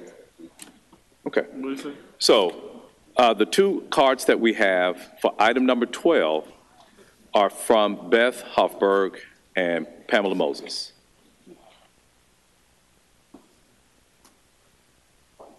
And please state your name and address for the record before you begin your comments. Thank you. My name is Beth Hoffberg. I live at 717 South Riverside Drive in 38103. I will speak on more than just number 12, so thank you for that opportunity. I first want to just request that all of these ordinances are passed today and that they will be also passed on the final reading. One of the things that I'm concerned about is that in ordinance number 12, it is only referring to training. And as we discussed at the previous meeting, if you're training people that have not been hired correctly, or if the people that are training shouldn't have been training, or you're promoting people that shouldn't be promoted, or you're not terminating people that should be getting terminated, and all of those things continue to happen, we will have literally no changes whatsoever. And that was discussed at length at the previous meeting, and I see literally nothing different in today's agenda. So I would like to see something different at the next meeting with perhaps the first ordinance. Additionally, we had the 2 resolutions passed last meeting, which I appreciate, but one of the resolutions, which was about body cam footage and like misusing body cameras, is, again, it's just a resolution. Where's the ordinance on that? I would like to see that as well. And I do just want to urge the passing of the other or the other ordinance items and to meet the demands of the community. So I will just briefly speak on the other ordinances. So please do pass the traffic data ordinance. And I do hope that you do listen to the experts that have been trying to come and talk to you all. It looked like you were very interested in the PowerPoint presentation that somebody brought about a zoning thing that okay, that's great. And no one was murdered about that. And then somebody that flew in from Brooklyn, New York and had an entire PowerPoint presentation about a black man wasn't allowed to talk for more than 2 minutes last time. So it just seems like a discrepancy, and that's not really the community that I would like to be participating in, and I would hope that my elected officials would not continue to uphold that discrepancy. I also want to make sure that we see an end of unmarked cars as well as plainclothes officers completing traffic stops. So that needs to also be definitely specified in Ordinance 14, and then end the use of pretextual traffic stops completely. As a partner of a black man, I can see the trauma that takes on someone just by being pulled over for being black. And unfortunately, it looks like Councilman Morgan has stepped out, but I know that is not the experience that every person on this city council has ever had, but that is an actual trauma, and that is something that continues to happen all the time. Yes, sir. Thank you. Your time has expired. Okay, thank you for your time. Ms. Pamela Moses.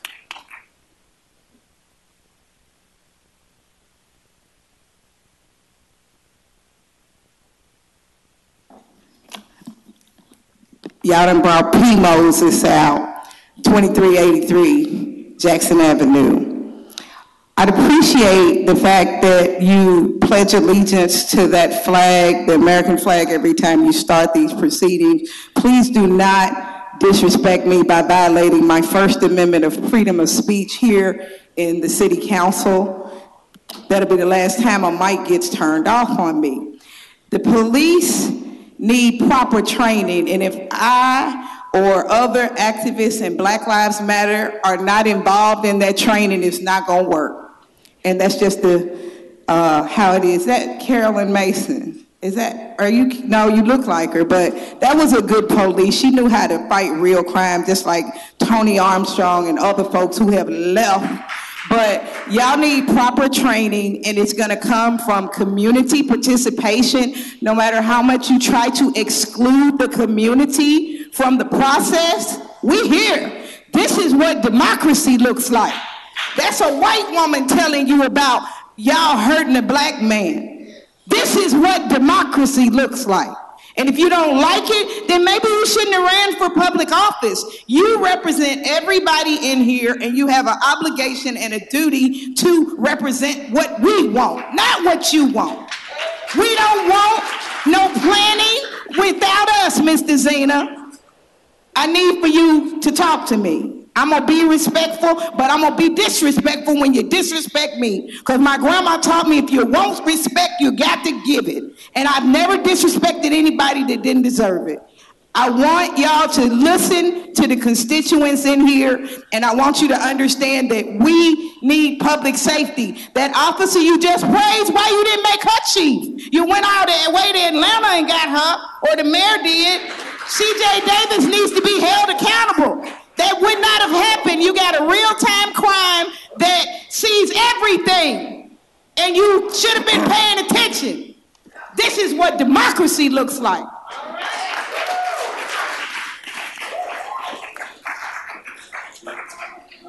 Our next speaker on item number 13 is going to be Mr. Joshua Adams, and I notice that, Mr. Adams, you have multiple cards. So if you could speak on items, I have a card for you for item number 13 and 14. Joshua Adams. No, you have the opportunity to speak on both in the time you have allotted.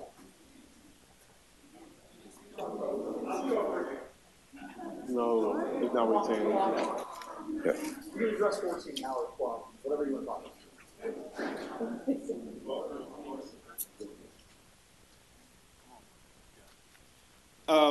So the main point I wanted to make. Name and address for the record, please, Ms. My name Adams. is Josh Adams, representing Decarcerate Memphis. Address is 4750 Woodbridge Drive. Will you pause this time for me, please? I just want to make a comment to the public. When we have items up for second reading, there are no amendments made between first reading and second reading. Anytime there's an amendment made, as we discussed with the planning and zoning item, it is up for third reading. That's when any type of proposed changes come about before this. So, if the comment is you hadn't made any changes before then, it's at the third reading that we typically make those changes. So with the comments that you'll be providing this afternoon or this evening, those could be some of the recommended changes that would come about under the third reading. So I just wanted to make that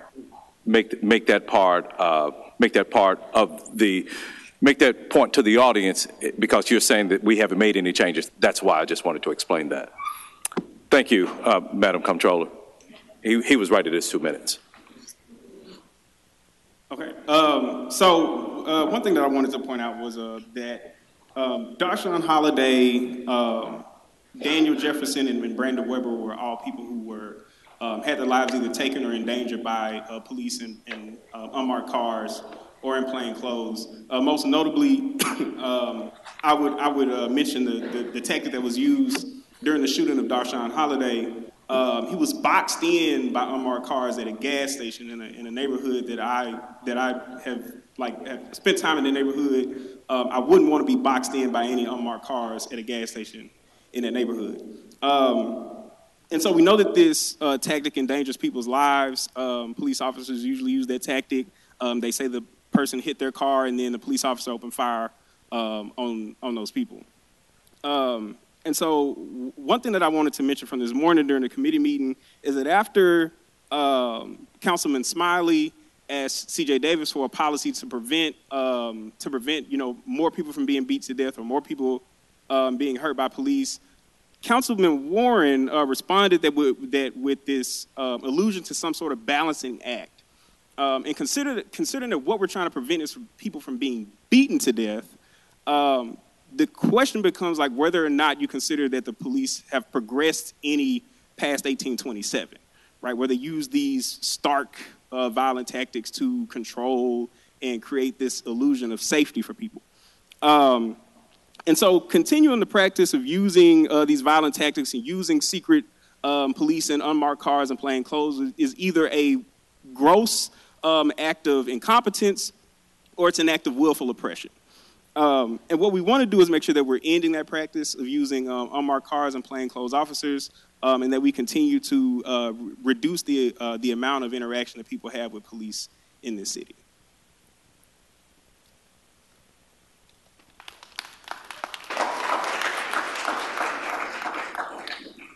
Our next comment card is from Kamario Davis.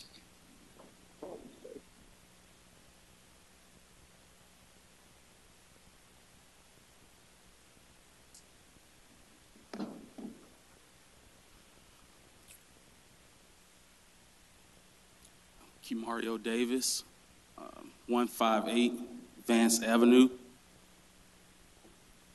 38104.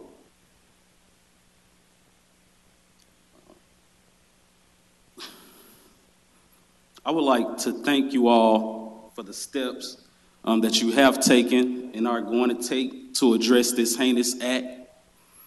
January 7th, Tyree Nichols was savagely beaten. January 10th, he passed away. January 26th, 5 Memphis police officers were charged with his murder. February 3rd, a 6th officer was fired and another officer suspended. To date, there are at least 10 candidates whom all seek the people's vote to lead this city in the near future. At least 3 candidates have announced their intention to run since that tragic incident happened. Not one candidate for mayor has introduced a plan to address the culture that allows these incidents to take place in our communities. You better talk about it.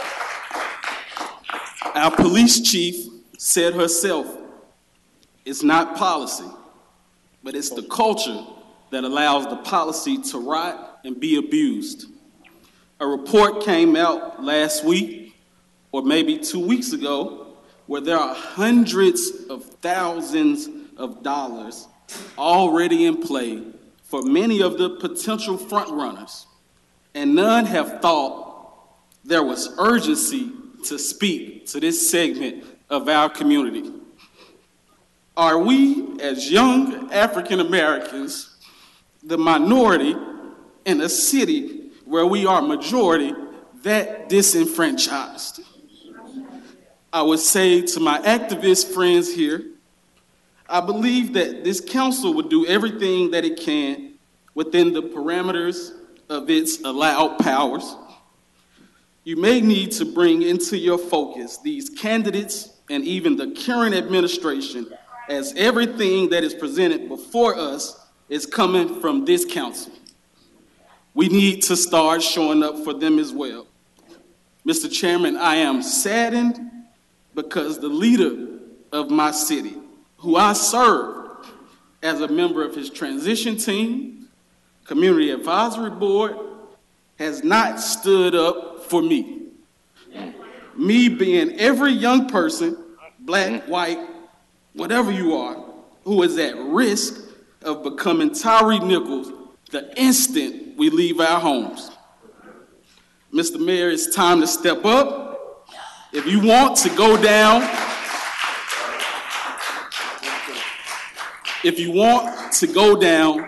in history as the greatest mayor of our city, now is your time.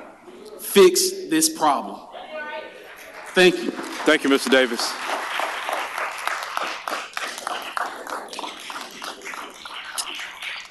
Our next comment card is from Joy Fairfield.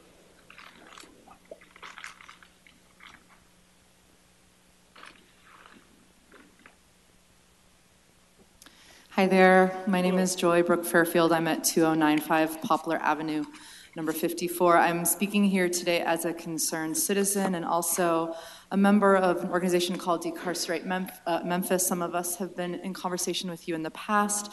As I think you know, we have been doing a lot of research. We have been volunteering our time to dive into archives, both publicly accessible files here in town and on the internet, just for fun, just because we care. We're doing a lot of research. I'm a college professor. I like research. So I'm going to share with you some of the recent things that I have found. We spent a lot of time recently looking for any evidence that turn signal lights being broken or burned out brake lights have any real public safety issues or have if there's any evidence that they result in accidents, and we have found almost no indication that those kinds of things result in any kind of accidents. Mechanical failures like those cause accidents about 1% of the time. So there's really not a big public safety issue with the kinds of things that people are often stopped for in pretextual traffic stops. It's very clear that the real traffic issues are speeding, reckless driving, drunk and drug driving, and distracted driving. These kinds of small things, lights, cracks, windshields, they really have almost no public health issues. That's from the National Highway Traffic Safety Administration studies in 2001, and then 2005, and then 2011.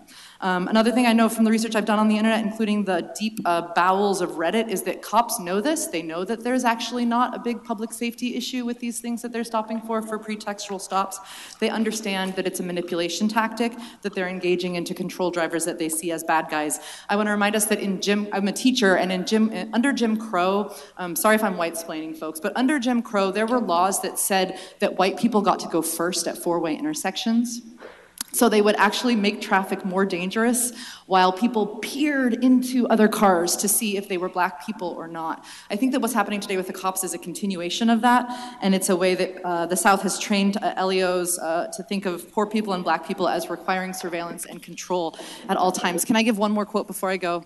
Just one quick citation of a number before I go. The chance of cops being killed in a traffic stop is 1 in 3.6 million.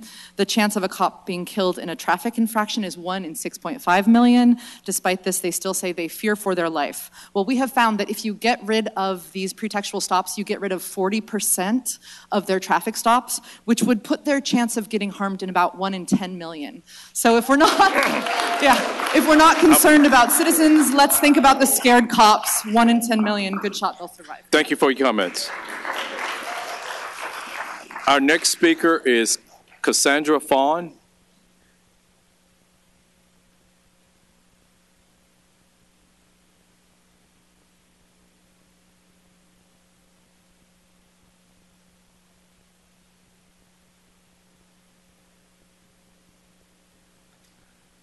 Cassandra Fawn, 2639 Central Avenue, apartment Q4, Memphis, Tennessee, 38104. So I have some prepared remarks here.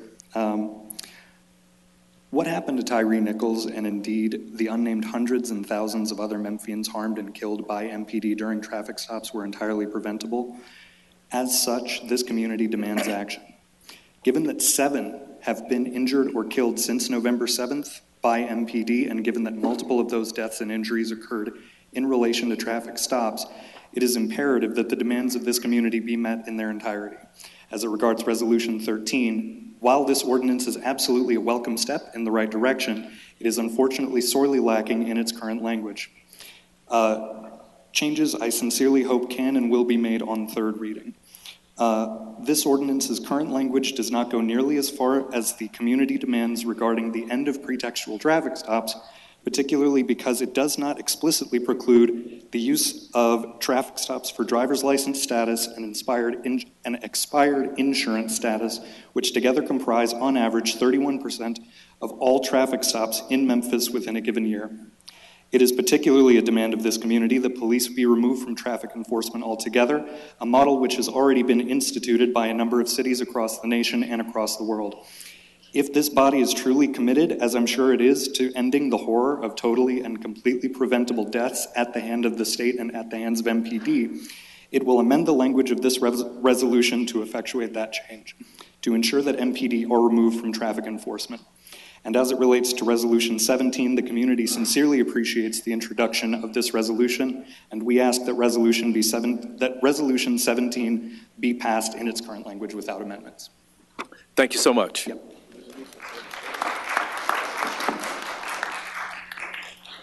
Our next speaker card is from Chelsea Glass.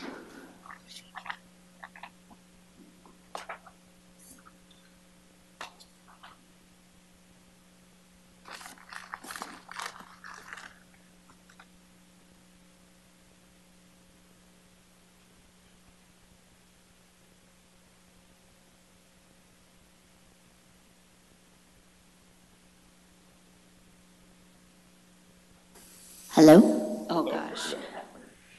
Name and address for the record, please. Chelsea Glass, 1350 Concourse Avenue. The last time I was here, I heard a lot of conversations about being concerned for the betterment and the enrichment of the Memphis community, and a lot of conversations actually kind of persisted around children.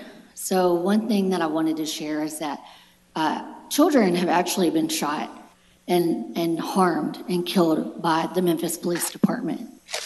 So I don't know if that is something that has really sat with y'all, like if y'all think about the fact that a 15-year-old was shot by MPD last year, but I have a 14-year-old son, and that is something that truly does not sit well with me as a parent, knowing that I could send my kid out into the world, whether he's doing right or doing wrong.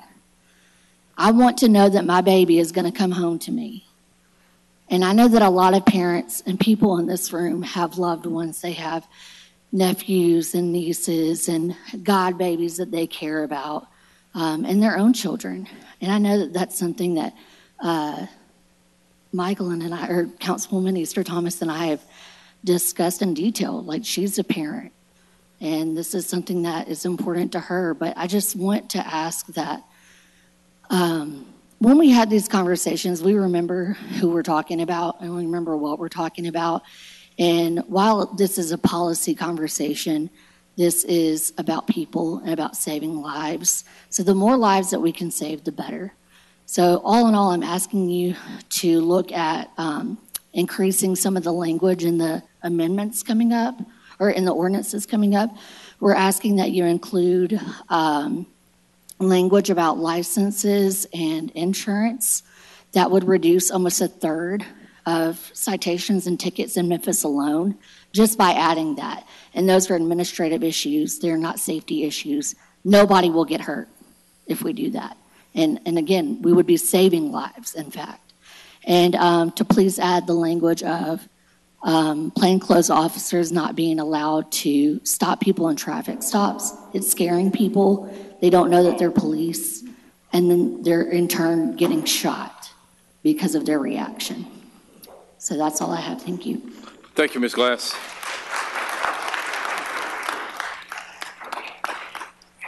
Our next card is from Richard Massey.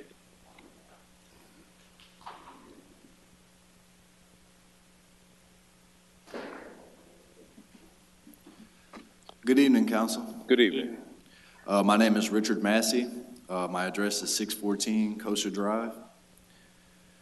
Now that we have a playbook for structural police reform that would work to eliminate the prospect of adverse interactions between law enforcement and citizens, the community is urging our council to consider step by step in ensuring that another Tyree Nichols never happens in our city again. Within that playbook is the passage of the driving equality ordinance that would effectively end pretextual stops and discern minor equipment violations such as a broken tail light, window tint, failure to signal, and a dangling air freshener as secondary violations that wouldn't warrant a traffic stop in themselves. We are also urging for the incorporation of license violations and insurance violations into the ordinance as secondary violations that wouldn't explicitly warrant a stop. These stops have disproportionately targeted people of color and have largely been ineffective in identifying contraband and/or summoning a legitimate criminal investigation. The Department of Justice identified the most commonly proactive policing activity preceding a fatality is an officer-initiated traffic stop. This is a measure devoted to ensuring the safety of both officers and civilians alike. This is a common-sense approach that has been enacted elsewhere in Philadelphia, San Francisco, and the state of Virginia. There is no excusable reason why we should continue an ineffective, unjust, and wasteful tactic that has accounted for 31% of all MPD traffic stops and has inflated spending that has caused a deficit in how much is generated in traffic fines and fees. It's past time to establish a precedent for our city and turn the tide on structurally unjust law enforcement. Thank you. Thank you, Mr. Massey. Our next card is from Adam Nelson.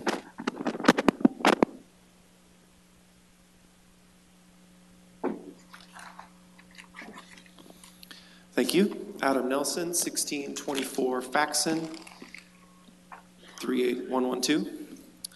I want to answer some questions that you may have about traffic stops and the proposed ordinance. Will decriminalizing equipment violations make roads less safe? No. Just 2% of traffic accidents are caused by mechanical problems, and most of the 2% are failures that cause the driver to lose control. Damaged single lights and cracked windshields have not been linked to accidents. Meanwhile, MPD officers become violent at traffic stops at least twice a month based on their own self-reporting. If we make fewer traffic stops, will crime go up? No. There is no evidence that pretextual traffic stops reduce crime. A 2018 study of Nashville found that fluctuations in traffic stops had no effect in crime rates in the short term or long term. Less than 2% of pretextual traffic stops led to an arrest, and these were typically for license violations or drugs. Why is it important to include license and insurance violations in the driving equality ordinance? You can't be pulled over for those, can you? Actually, you can. Police can look up information about you and your car while you're still driving. They can see the status of your license and your insurance, among other things. And as you've heard from others, 31% of MPD citations for the last 5 years were for license and insurance violations. If we stop enforcing licensure and equipment requirements, will people just stop following the law? The driving equality ordinance doesn't stop people from citing drivers who don't meet these requirements. It only means that they cannot stop a driver over those requirements alone. Stopping and fining people for being poor isn't solving the problem. MPD issues 65 suspended license citations a day. Yet more than a quarter of drivers in Shelby County still have a suspended license. More action is needed to help people drive legally. Thank you. Thank you. Our next card is from Kathy Temple.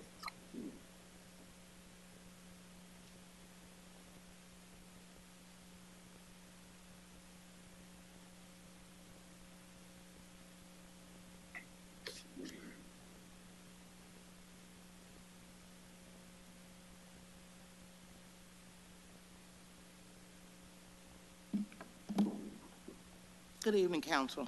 Good Kathy evening. Temple, 1536 Tanner Street, Douglas, Tennessee, 38108.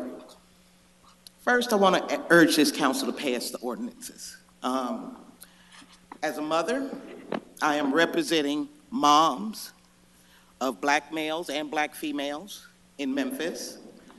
As an activist, I'm representing my community, Douglas community, and my organization, The Time Is Now Douglas Redevelopment Corporation.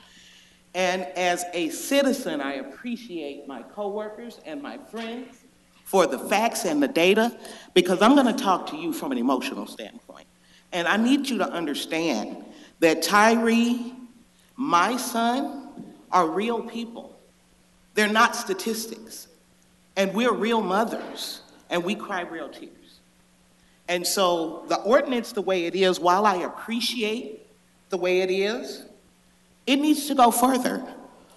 My son, with no record, has a record, a financial record, and he is a prisoner of the police system here in Memphis, simply off of fines. His driver's license is suspended. He has no record. Every time he's pulled over, it's for something silly like a tail light. And his car, while trying to take care of one of those tickets, was stolen from 201 Poplar. I'm gonna need y'all to do better. And I'm gonna need to see better. And on top of that, I'm gonna need you not to kill my son in the process, because he's driving with an electrical problem. It ain't just the bulb. See, you're not gonna hear this. And we're poor. You know me. Some of you up here know me. I'm poor. I live in Douglas. So my son drives my car, which is registered to me, which has my insurance, and I hope and pray ain't nobody looking in his window, and then when they run my plate, they think it's me. And it's not him, because he will be pulled over once again, and more fines will be added, and he works every single day with no record, and I have to pay his rent so he can pay his fines. Set us free.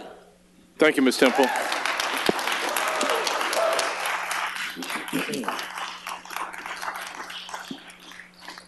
Councilwoman Johnson, were you in the queue?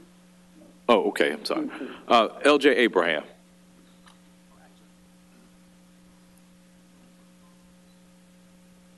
Hi, LJ Abraham, 199 South McLean. I watched the thing that y'all had this morning and noticed that there was a lot of talk around the cars being stolen and how many arrests were made versus the cars that were stolen. But I didn't hear anybody address the issue that a man got arrested over eating 2 bags of chips that he had not stole just the day before and is sitting in jail now, waiting on bond to go to court over $5 worth of chips that somebody else stole, carried out the store, and he picked up off the ground and he ate them. The second thing that I wanted to address today was when I was on my way here, I was getting dropped off and I noticed that there was a car pulled over on the side of the road and it was an unmarked car. It was a black one. Behind that unmarked car, there were 6 marked police cars. It was a person who's sitting in this room today who's already gotten here to spoke, a white woman. They got pulled over. And I asked the officer why there were so many police cars pulled up behind him. You know what he told me? I'm a lieutenant. I'm not supposed to be pulling anybody over. Make that make sense for me. Because if there's unmarked cars and there's lieutenants pulling people over and you got 5 cars, and this was a white person, imagine had it been a black young man. Imagine how that could have gone wrong really, really quickly. You understand what I'm saying? So you guys create the budget for policing. You guys know what we're up here asking for. Those types of situations put black and brown people in danger every day. But I mean, just simply addressing the simple things as far as pulling people over, pretextual traffic stops, unmarked cars, MGU, OCU, all of them, they all need to be taken away. We get up here every 2 weeks and talk to y'all about the same thing. All of you are aware of what we're asking for, and I don't think there should be any more conversation around it. I think it's pretty simple at this point, and I think everybody understands what it is that we need. I think all of you understand what we need, but I do want to also say to some of the non-Black people up here, I've heard a lot of questioning around why Black people feel unsafe and how you could possibly just pay a ticket or show up in court. That's not possible for a lot of Black people. Worth, you said that last time we were in here, how easy it was to justify or rectify a situation, but for a lot of people like us, that's not something that's possible. So I think I would like for you to take that into consideration and also understand or try to take a look at what it looks like to be a Black person living in Memphis and take some accountability behind that, but also support these ordinances that we're asking to be passed. Thank y'all. Thank you.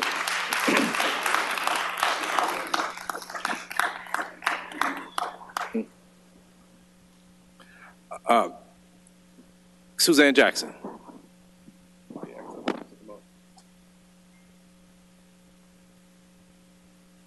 And following Ms. Jackson, Ms. Miller, Alice Miller, your card is next, so if you can make your way to the front. Good evening, community and council. Suzanne Jackson, 4194 Fillsdale, 38111. I'm dealing with more than one of the items and the context. Before we saw the horrific videos of the fatal attacks on Tyree Nichols, we knew his fate. Yet we should have known the fate when council doubled the police budget and cut out funding for public education, when we had 2 consecutive city mayoral elections where stereotypes of defining and dealing with crime was the alleged winning issue, when we cut parks and recreation funding, when we refused to allow even the discussion of a moral budget with community-centered participation for lack of a second from any one of you council members, when we ignored real basic human needs in a city where we make 48% of our children live in poverty, we force people to not have homes to be on the street, or fail to have affordable housing or adequate health care for all. We do need to pass specific policing changes. We need to do more. We do need the data transparency with regular public reports and input, an ending of the use of pretextual traffic stops, removing police from handling traffic enforcement, dissolving all special units, ending the use of unmarked cars and plainclothes police, as well as a much stronger CLERB. I would hope the national and international attention on Memphis and Tyree Nichols would lead us to do more. We also need a commitment to a moral budget that has community-centered participation and that invests positively in all our youth and adults. We need citywide input on how our tax dollars are spent now. We need to re-examine our priorities and services and how to meet the needs of Memphians. Thank you. Thank you, Ms. Jackson. Alice Miller, followed by Jillian Winhole. Okay. I'm Alice Miller, 2038 Walker Avenue. I want to thank you all for your current work so far to bring justice for Tyree Nichols and his family, and to continue to put pressure and I want to pass these ordinances to make them stronger. For instance, no pretextual at all stops, and clear subpoena power for CLERB. But on the ordinance, I'm speaking specifically on 14, I want to see that plainclothes officers and undercover vehicles, both, and I'm not sure if the plainclothes aspect is stipulated in the resolution, are stopped from any traffic stops. The Intercept did a study in 2018 with data from the Fatal Encounters Project and found that officer-involved fatalities in New York City disproportionately involve people in plain clothes. While plainclothes or undercover units made up only 5% of the entire force, they were involved in nearly a third of all fatal shootings since 2000. Further, the NYPD's annual use of force report in 16 shows that nearly half of all the officers involved in an adversarial conflict are ones where an officer discharged their firearm during a confrontation, wore plainclothes. And I think one of your resolutions is going to start to contain more of this data transparency, that the kind of work that Decarcerate Memphis has been doing, and want to see us continue to do that so that we know what's happened at this point. You know, are we on the same level with New York? Probably, I would assume. Another report from California Policy Lab showed that plainclothes units also don't do anything to stop crime, which is really what we hope police are here to do, right, officers?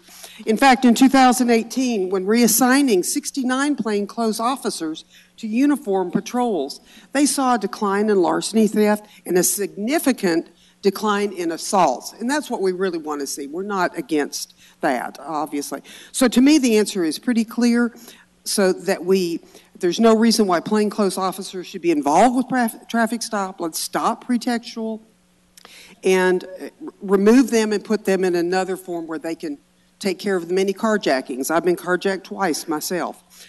I also want to say that when Jillian Winhold and I... Ms. Miller, Yes, your time has expired. Okay. We got to hear from the next speaker. Thank you. The next card I have is for Jillian Winhold, and if she's not present, next will be Damon Curry Morris. Okay. Next card is from Lisa Bennett. Oh, I'm sorry. Mr. Morris.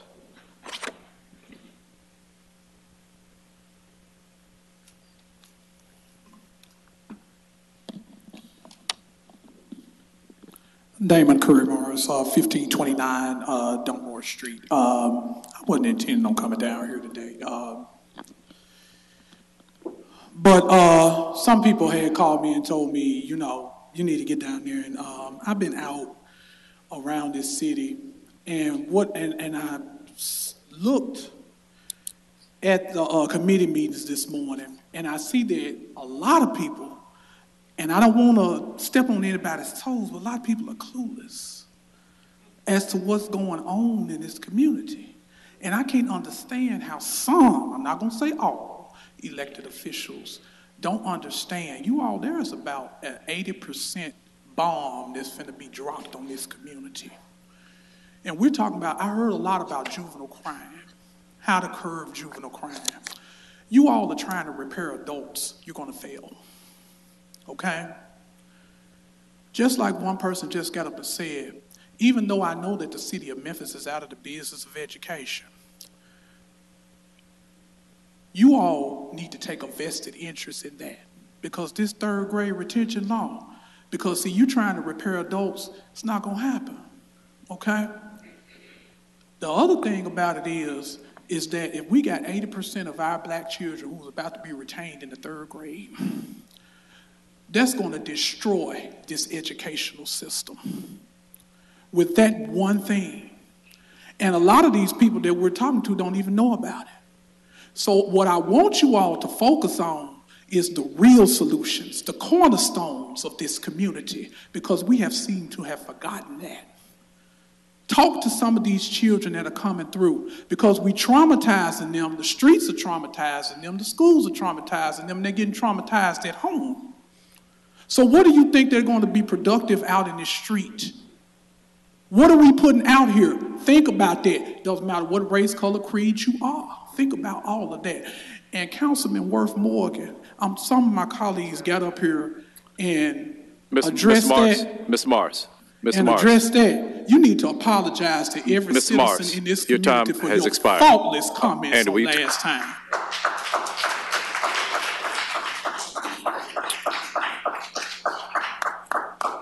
Lisa Bennett, followed by Lucci. I can't discern the first name. Lisa Bennett. Okay, take your time.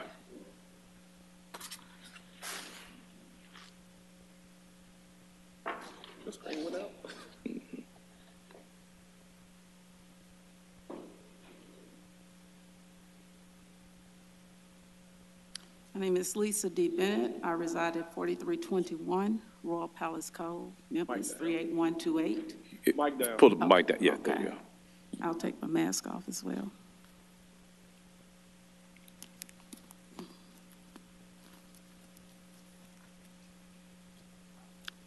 Again, my name is Lisa D. Bennett. My address is 4321 Royal Palace Cove, Memphis 38128. And let me just say right now, I am tired. I've been in the doctor's office all day, but I'm here. And I'm here to speak particularly to ordinance number 17. I think it is important for you all to know that we do understand that this is second reading and that changes are made on the third reading. But thank you again, Chairman Jones, for educating us about that. I do want to speak with that particular ordinance that the language is still a bit ambiguous.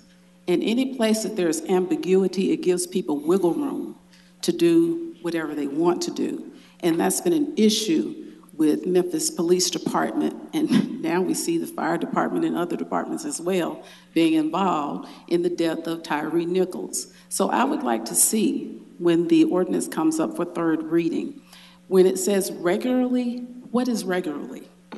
That's just an adverb that gives a lot of ambiguous wiggle room. How often will regularly be? And to whom will that data be reported? Does it just come to City Council during committee meetings? Does it come up in executive? Does it come to the full council meeting? When and where will that data be shared? And data is just data. What analysis will take place and what actions will take place based upon that data? So the ordinance as it is right now with second reading, it's fairly good. But it is still ambiguous in ways that allows Memphis Police Department to do what it wants or what it does not want to do. So I ask you to tighten up that language. Talk to us about what that might look like as far as tightening up that language and leaving out that ambiguity. Thank you. Thank you. Lucci Charm, and I apologize if I mispronounced your name. Can't read your hand right. It's okay, my parents gave me a weird-ass name. My name is Lucci Charm. I live at 3160 Spotswood Avenue, 38111. Last time we were here, Chairman, you made a comment that I feel like was disingenuous at best. In an attempt to calm the crowd, you said that this is the beginning of the conversation. But it's not the beginning of the conversation for anyone in this room. We've been here, meeting after meeting, beating after beating, and murder after murder, begging you all to engage in this conversation with us. And to this point, you all have refused. Now that the eyes of the world are watching, we know we're going to get these resolutions passed. We know we're going to get these ordinances passed. We know that you'll do the right thing.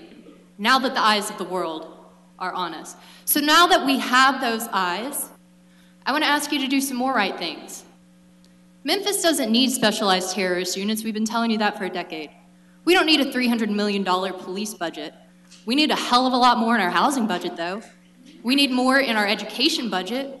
We need to be able to send these hungry kids. We've got 40%, 48%, what is it, of our children living below the poverty line. They're going to schools that are crumbling on them. We have elementary schools crumbling on our children. We've got these kids going home from these crumbling schools to crumbling buildings, crumbling public housing because the city chooses to spend less than $5 million a year on housing. Then these kids go to bed hungry every night. You all decided to spend $52 million building a new soccer stadium. Did y'all know we had a soccer team? Because I didn't know. I know that I have 1,500 neighbors that sleep on the streets every night. I know that. I know that. And I know that y'all are going to do the right thing here. So I'm going to give y'all these 7 seconds back.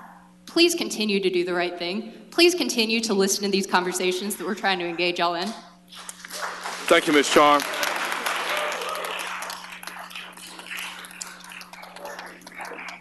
Our next comment card is from Coach Rodney Salisbury.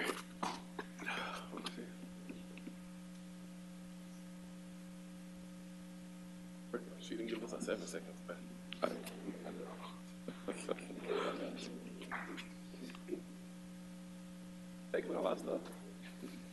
Welcome, sir. Good evening. How you doing? Good. Before I introduce myself, it seems as if we need to separate these two issues because all of the police issues that are on the table, I think we need to.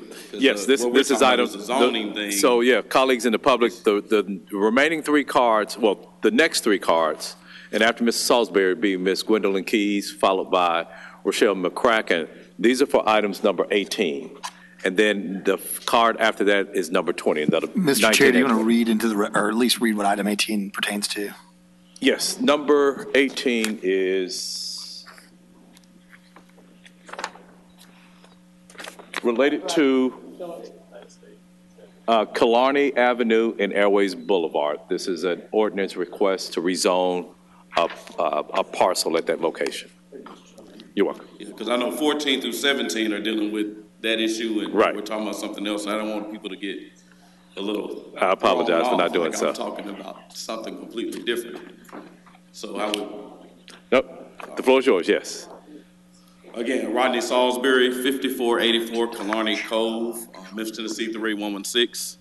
Again, I'm here and I am listening to the commentary that is going on about all the police agenda, and I serve obviously as the coach of Whitehaven High School. I teach and coach at Whitehaven High School. I also serve as the vice president of the Respect the Haven Community Development Corporation. So I want to ditto all the remarks that were made previously about all the police agenda, because again, I impact lives of youth every day. But we're speaking in general about damaging our neighborhoods, and I guess it does coincide because they're looking to change the zoning of a residential district for use outside of residences and possibly bringing more warehouses or whatnot into our neighborhood. This certain location would literally landlock our whole community with warehouses. We have Old Dominion to the south. To the east, we have Patterson warehouses, all of those warehouses that are there. And this will bring to the north of our community another warehouse development, literally boxing in our neighborhood with outside people that will be coming in and working, adding to environmental pollution, devaluing our property values, adding noise pollution to our homes, changing a quiet, safe neighborhood where traffic can now be increased. So again, for the safety and security of our neighborhoods, which will lead to other criminal activities as we see fit, because it will bring traffic in our neighborhood that would not normally be there. So we ask, and it is, again, we appreciate the Land Use Control Board for proposing and recommending rejecting this proposal and rejecting this ordinance. And we hope that you all as council members will adhere to that and put this to bed, because our communities are important and because that's where we live. And I'm sure the communities where people that live that don't look like me with the same hue of skin, this might not have even been an issue that he brought to the table. So we need to make sure that we're doing and protecting our neighborhoods, because Whitehaven is the last neighborhood we got left. We need to make sure that we take care of it. And we have a very viable community, and we want to make sure that we keep it whole. Right, so thank you so much. Thank you, Coach Salisbury. 18. Ms. Gwendolyn Keys, followed by Attorney Rochelle McCracken. Good evening again. Good evening. My name is Gwendolyn Keys. I live at 5425 Hebron Drive, located in the Homesdale subdivision of Whitehaven community. My neighbors and I come before you this evening to oppose the rezoning application for the Memphis Airways Investors LLC that is based in Atlanta, Georgia. Don't even live here. The applicants are requesting to rezone the northwest corner of Airways Boulevard, as you heard, Killarney, and the closure of Shepherd's Tree from residential to commercial. I have seen and experienced how development projects such as, number one, Kemmons Wilson, back in the day, attempted to build trailer homes on the same stretch of Killarney Avenue. Number two, as Coach Sauber said, Old Dominion got by us and developed a trucking line on the south side of Killarney with bright stadium lights blaring every night. blaring noise from their intercom system. I live 3 streets over, and I can hear the intercom system. And the flooding of my neighbors' houses that live the back of Killarney. When backyards, Ms. Lee and Mr. Lee have shown me the flooding that occurs in their backyard from the embankment from Old Dominion. And number 3, as you said, Patterson Warehouse is on the east. We're blocked in.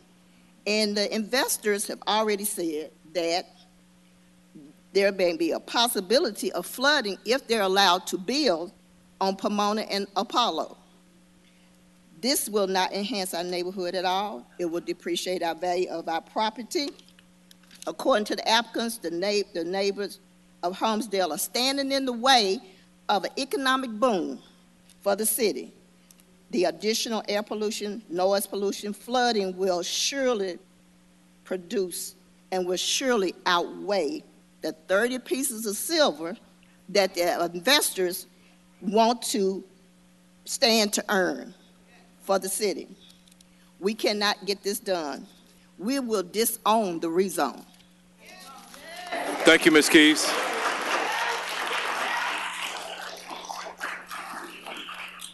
Ms. McCracken. Followed by, I think this, Nate Atkins, so you'll be up next speaking on item number 18 and 20. Good evening, Council. Good evening. And to each of you, I'm going to see if I can do this in 2 minutes. Lawyers try to talk in 2 minutes, but we do the best that we can. You're saying no. I am here representing the residents of Holmesdale, and I am what they call a lamb in the bush. And when I heard the call, I said, it makes sense. Number 1, there are 3 reasons, and I'll be a closer tonight, so I'll close it up for you. There are 3 reasons that we are opposing this. Number 1, there would be a negative impact on the homes in the area.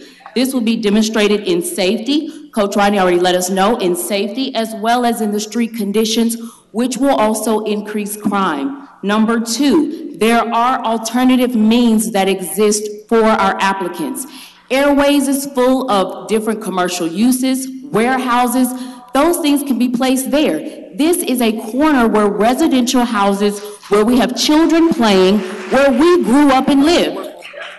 I am a product of Whitehaven here, and I know that our city needs to protect our neighborhoods for our children. And the 3rd reason, there has been no beneficial use demonstrated. The applicants have not demonstrated a beneficial use for that area. What are we putting there? Will it be for food? Will we have additional use for that land? What are we actually doing with it except turning it into commercial use and taking it away from our neighborhood areas? So for those 3 reasons, we're looking at negative impact, there are alternative means, and they have not demonstrated a beneficial use. Now, I know so many of the residents have shown up. Would you please stand tonight? If you're here as a resident of Holmesdale and Whitehaven, please stand up. I am here to let you know, as their representative, that we are active, we are aware, and we are engaged. So thank you. Thank you for being engaged, and we thank you for taking the time to consider it. We are asking that you will deny and reject this application. Thank you.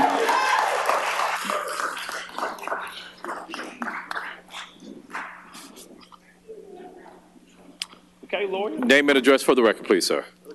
Mr. Mel Atkins, 62 North Main Street. I represent Black Landowners Association America. I came down to Memphis because there was a challenge in Memphis. Dream Big Memphis is my vision that I created. And I've been coming to Dream Big Memphis for a long time, for about 10 years. So I represent a lot of the black landowners that need to be landowners in this community.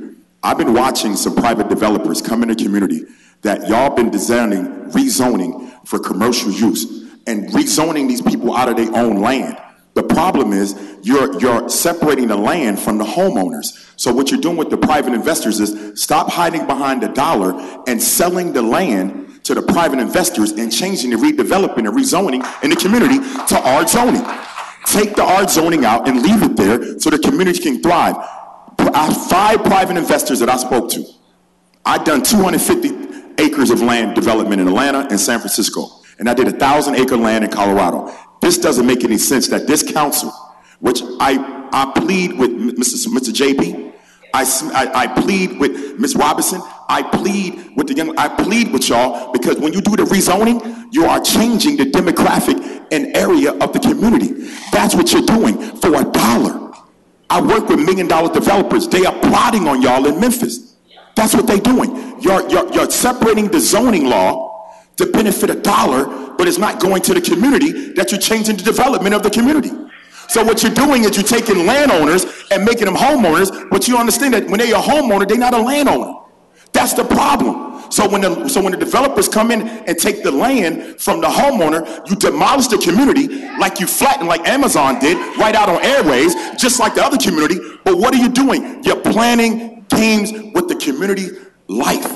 So I'm pleading with the community. I'm pleading with the council right now. Do not take any residential R1 zoning land and transfer it to commercial zoning for $1 profit to change the generational in Whitehaven. Let Whitehaven grow to be prosperity, and it still can grow with landowners. Make them landowners, not just homeowners. And you will have more revenue, not from the commercial use of 48.13 acres of land. You can split that 48.13 acres of land that you're trying to do in Whitehaven and make them landowners, and you will have more revenue coming in with a landowner than just a commercial use land. That is my thing. Thank you. Thank you, sir. Just this main street. Let's see. Thank you for your public comments this afternoon. Madam Comptroller, will you please call? Yeah, I'm sorry, Councilwoman Johnson. Chair, I want the record to note that even though we're about to vote on a consent agenda, item number 18 was held in committee and it received a negative, not favorable recommendation. So okay. When we vote on it, even if we say yes, we're backing up that negative or non-favorable decision. Okay, thank you for that. Point of information, Mr. Chair. Yes. So just so the audience knows, this is on a first reading. It has to have 3 readings. It's had a negative recommendation from the council. After the first reading and the negative recommendation moving forward, there will be a public meeting, which is part of the law that occurs. There'll be a second reading, and on the third reading, when it's voted down, that's when it's gone. So you have to allow for the public hearing, or there can be lawsuits from the developer coming back saying that, oh, you didn't do this correctly. So that's why this is moving forward with a negative reading. Thank you, Mr. Chair.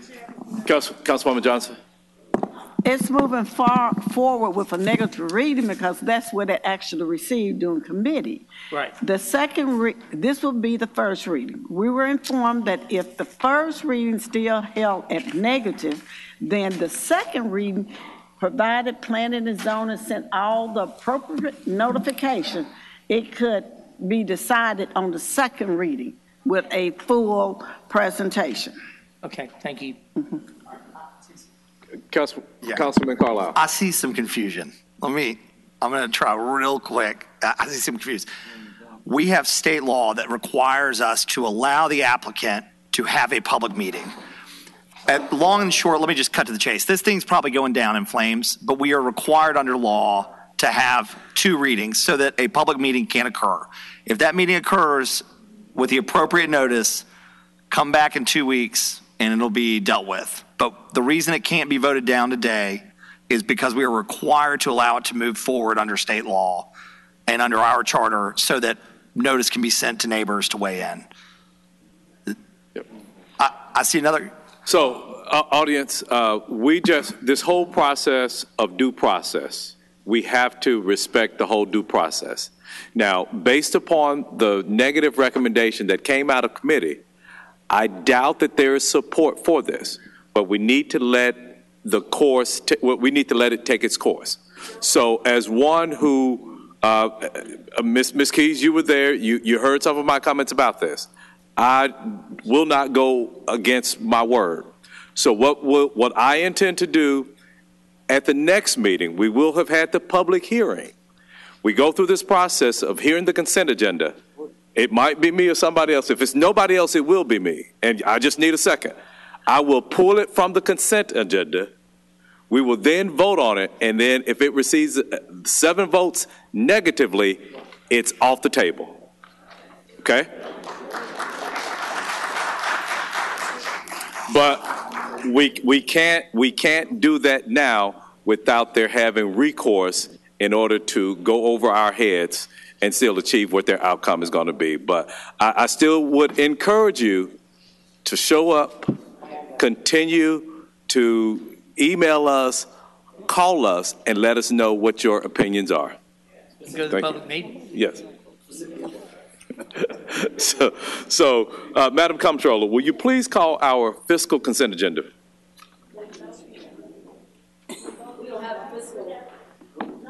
We don't have any fiscal. Well, I do. Oh, I'm Yes, sorry. I do. I have Yes, thank add-ons. you. Thank So you. this Have was our consent add-ons. agenda. Will you please prepare the screens for the vote, our consent agenda? Oh. Yeah. 41 and 42? Motion and consent. She got those. Yeah. Yep. Mr. Chairman, can I have a motion? I guess it Warren? I moved it. Moved by Warren, seconded by Vice Chair Smiley. Thank you.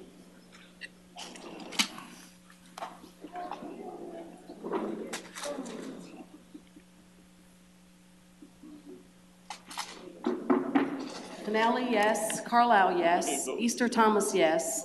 Johnson, yes. Logan, yes. Morgan, yes. Robinson, yes. Swearingen, Washington, yes. Warren, yes. Chairman Jones, yes. Please show Councilmember Ford as voting yes, and Vice Chairman Smiley as voting yes. Thank you. That item passes. Madam Comptroller, will you please read our fiscal consent agenda? Thank you. That would take us to our add-ons.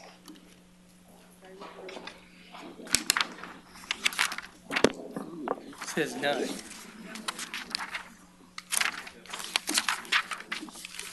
Item number 33 on the add-ons is a resolution to amend the council FY23 grant allocations, all council districts. This resolution is sponsored by Councilman Canali, and there is a request for same-night minutes. Item number 34 is a resolution to amend the council FY23 grant allocations, all council districts. This resolution is sponsored by Councilman Warren. There is a request for same-night minutes.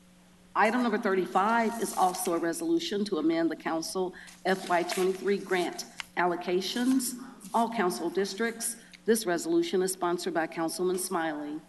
Item number 36 is a resolution to amend the council FY23 grant allocations, all council districts. This resolution is sponsored by Councilwoman Johnson. There is a request for same-night minutes. Item number 37 is a resolution to amend the council FY23 grant allocations, all council districts. This resolution is sponsored by Chairman Jones, and there is a request for same-night minutes. Mr. Chairman, that concludes our fiscal consent items. Thank you, Madam Comptroller. That item has been moved by Councilman Carlisle, seconded by Councilwoman Swearingen Washington. Seeing no members in the queue to speak on our fiscal consent agenda, will you please prepare the screen for the vote?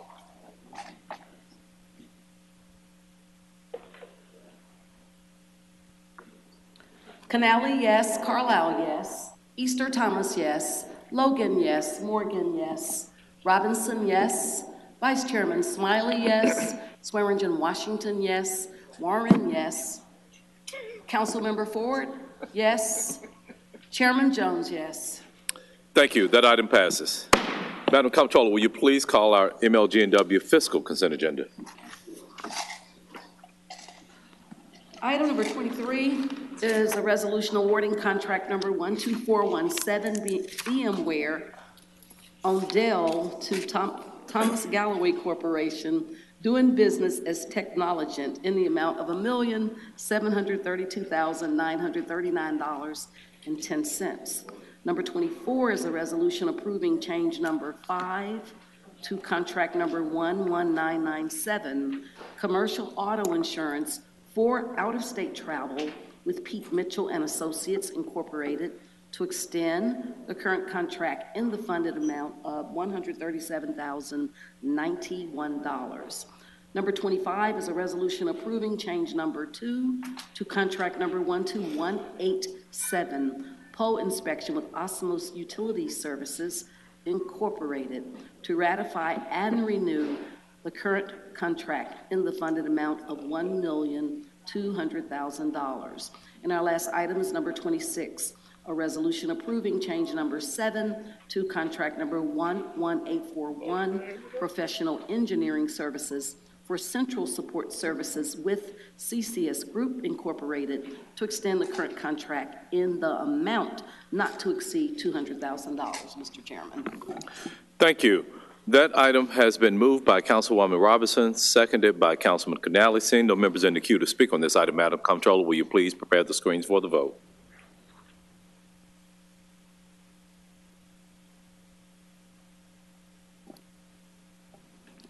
Canale, yes. Carlisle, yes. Easter Thomas, yes.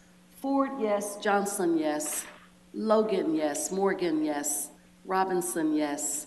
Vice Chairman Smiley, yes. Swearingen Washington, yes. Warren, yes. Chairman Jones, yes. Thank you. That item passes. Madam Comptroller, will you please call item 38?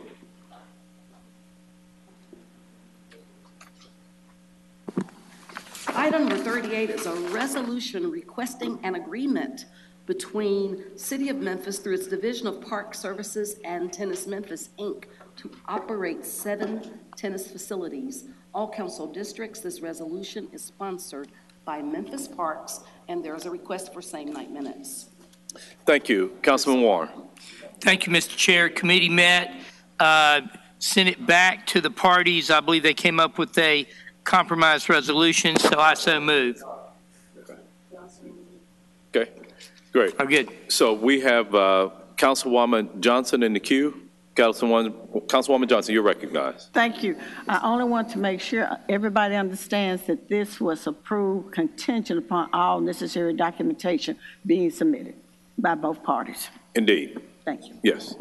We have a comment card from Kent Smith. Kent Smith? Okay. So, seeing no other members in the queue to speak on this item, Madam Comptroller, will you please prepare the screen for the vote?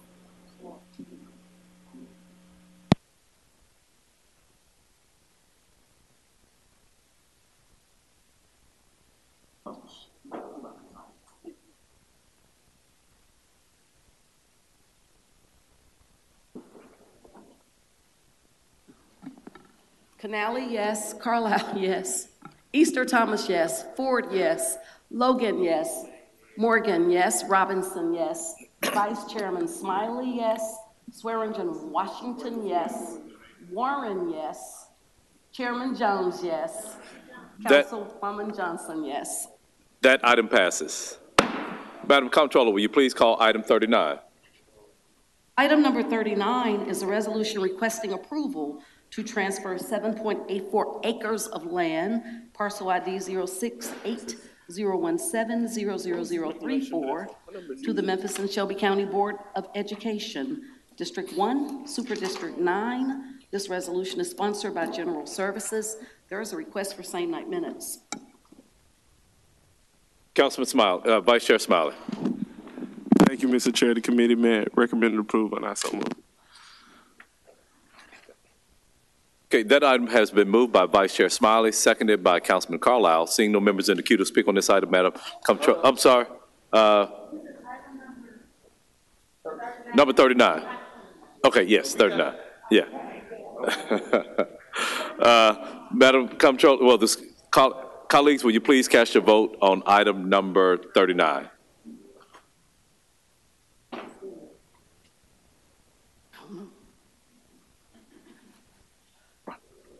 Canale, yes. Carlisle, yes.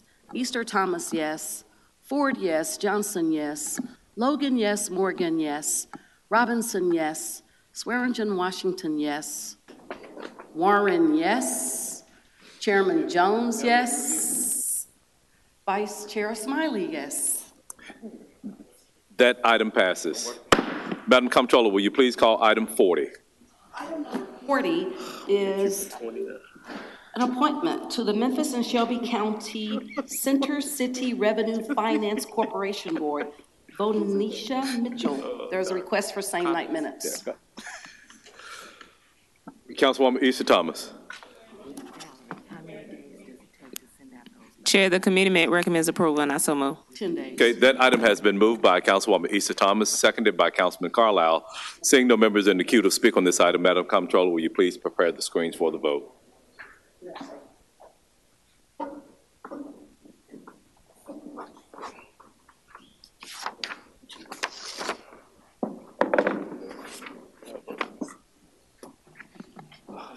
Canali, yes. Carlisle, yes. Easter Thomas, yes. Johnson, yes. Logan, yes. Robinson, yes. Vice Chairman Smiley, yes. Swearingen Washington, yes. Chairman Jones, yes. Warren, yes.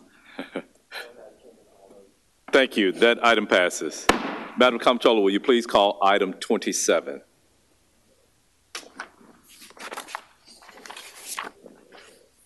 Item number 27 on our regular agenda are appointments.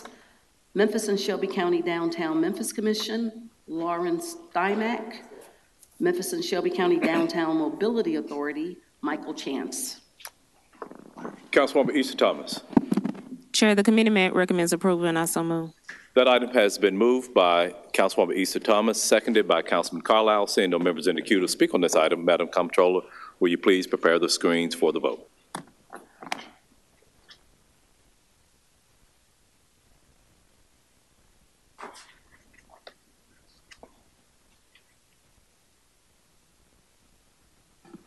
Canali, yes. Carlisle, yes.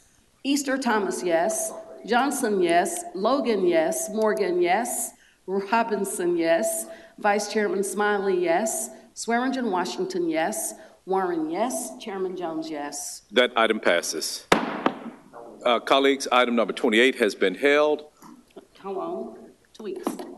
Okay. Madam Comptroller, will you please call item 29? Item number 29 is an ordinance renaming South 2nd Street between Bill Street and G. Patterson Avenue as Representative Barbara Cooper Street, up for third and final reading. Ordinance number 5846 is sponsored by the Memphis City Council. Okay. Councilwoman Johnson. Chair, it's been brought to my attention, there is some opposition to this particular street naming by the owner, WLOK, but currently he's ill and he's not able to be here, so I'm asking that we hold it for 2 weeks in order to give him an opportunity to come in, and maybe if there's a possibility of working out some other details, let's get, if you would allow a hold for 2 weeks. Okay. I do have a comment card, so I guess we had somebody, okay. Vice Chair Smiley. Thank you, Mr. Chair. I think there's been a resolution as it relates to this particular item. And I spoke to Council Attorney Wade. I think he may want to grace us with his presence, but more specifically, it's been, I guess the street would be substituted out as opposed to the current location. It would now be Mitchell Road leading to T.O. Fuller Park, but I think that requires council to send out some notice. Attorney Wade. Is whoever's the sponsor of I know, an agreement? I believe so. I think he's zoned out, but let me tap him on the shoulder. That was my understanding too. Yeah, but it's important. I don't know who sponsored it. Okay, so if there's no objection, we'll hold this item. Okay. Yeah, hold it. Okay, so is there any objection to us holding this item until our next meeting? Okay, item number 29 will be held until our next scheduled council meeting. Madam Comptroller, will you please call item 30? Item number 30 is a resolution approving a lease agreement with B&G Partnership for land situated on President's Island, District 6, Super District 8. This resolution is sponsored by the Memphis and Shelby County Port Commission. Councilman Ford, item number 30. Okay, microphone, please. We didn't hear you there on the record. Committee met recommends approval, and I move. Okay, thank you. I pushed it, but That item has been moved by Councilman Ford, seconded by Councilman Canale. Seeing no members in the queue to speak on this item, Madam Comptroller, will you please prepare the screen for the vote?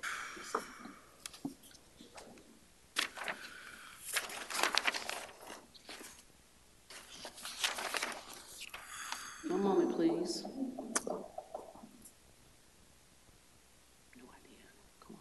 okay. There we go. No one's organized that. Canale, yes. Carlisle, yes. Easter Thomas, yes. Ford, yes. Johnson, yes. Logan, yes. Morgan, yes. Robinson, yes. Vice Chairman Smiley, yes. Swearingen Washington, yes. Warren, yes. Chairman Jones, yes. That item passes. Madam Comptroller, will you please call item 31?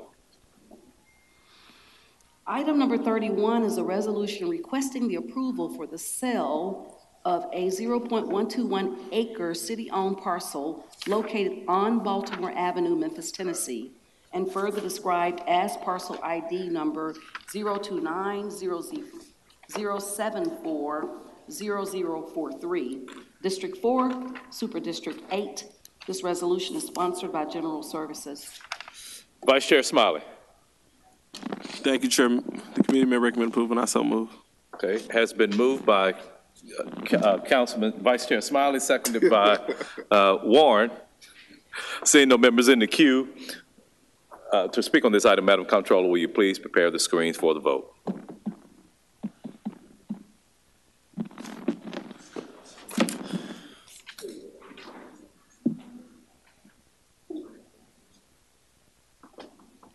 Carlisle, yes. Easter Thomas, yes. Ford, yes. Johnson, yes. Logan, yes. Morgan, yes. Robinson, yes. Vice Chairman Smiley, yes. Swearingen Washington, yes.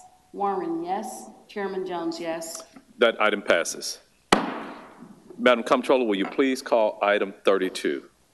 Item number 32 is a resolution establishing a Parks Restoration Fund and reallocating and reappropriating $500,000 from FY23 CIP budget, District 6, Super District 8. This resolution is sponsored by Council Members Jones and Carlisle. This resolution was held from February 7th. Okay. Councilman Warren. Thank you, Mr. Chair. Committee met, recommended approval, and I so move. Okay. This item has been moved by Councilman Warren, seconded by Councilman Carlisle. Councilman Carlisle is in the queue to speak on this item, and I do have a public comment card. Let's do public comment first. Comment card first? Yes, sir, if you don't mind. We have a comment card from Mr. Joe Kent.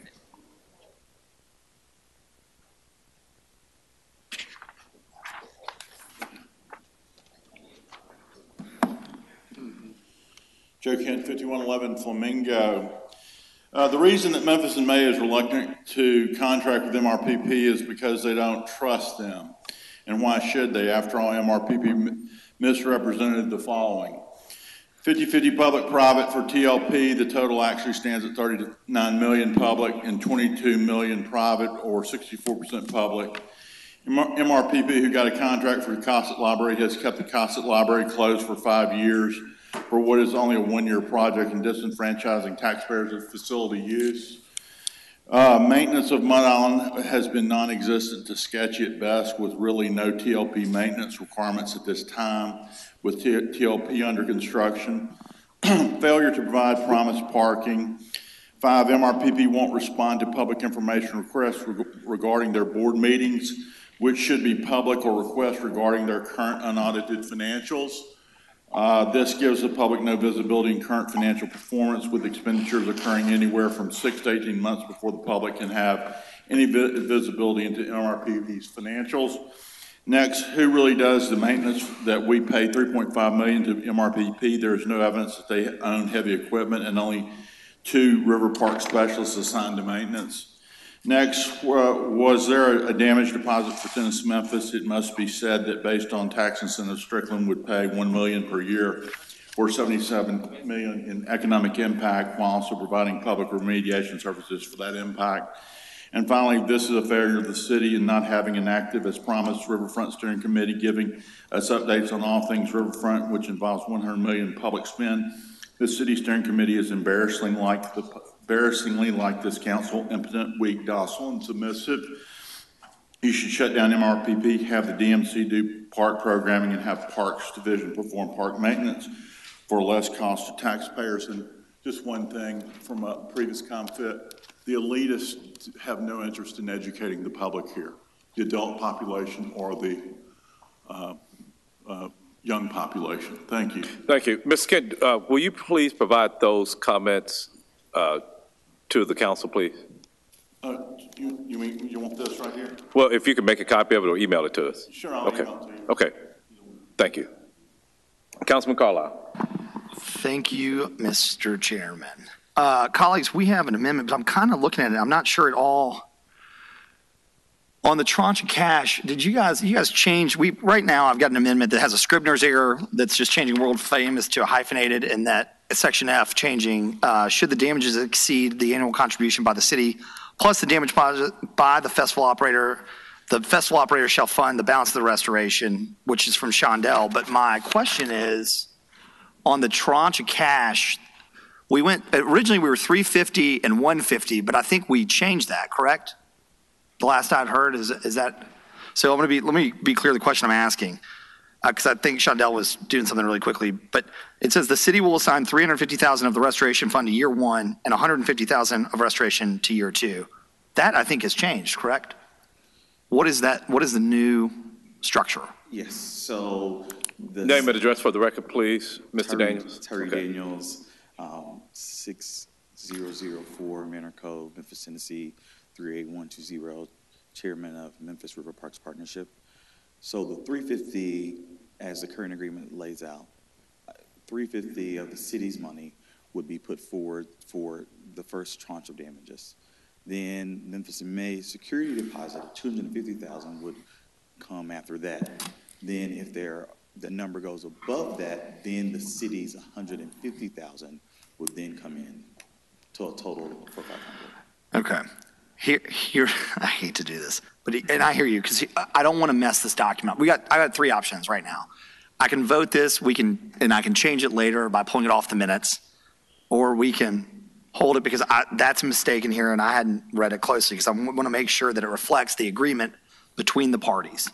And I know that that's a significant one, meaning it needs to reflect your lease agreement with each other.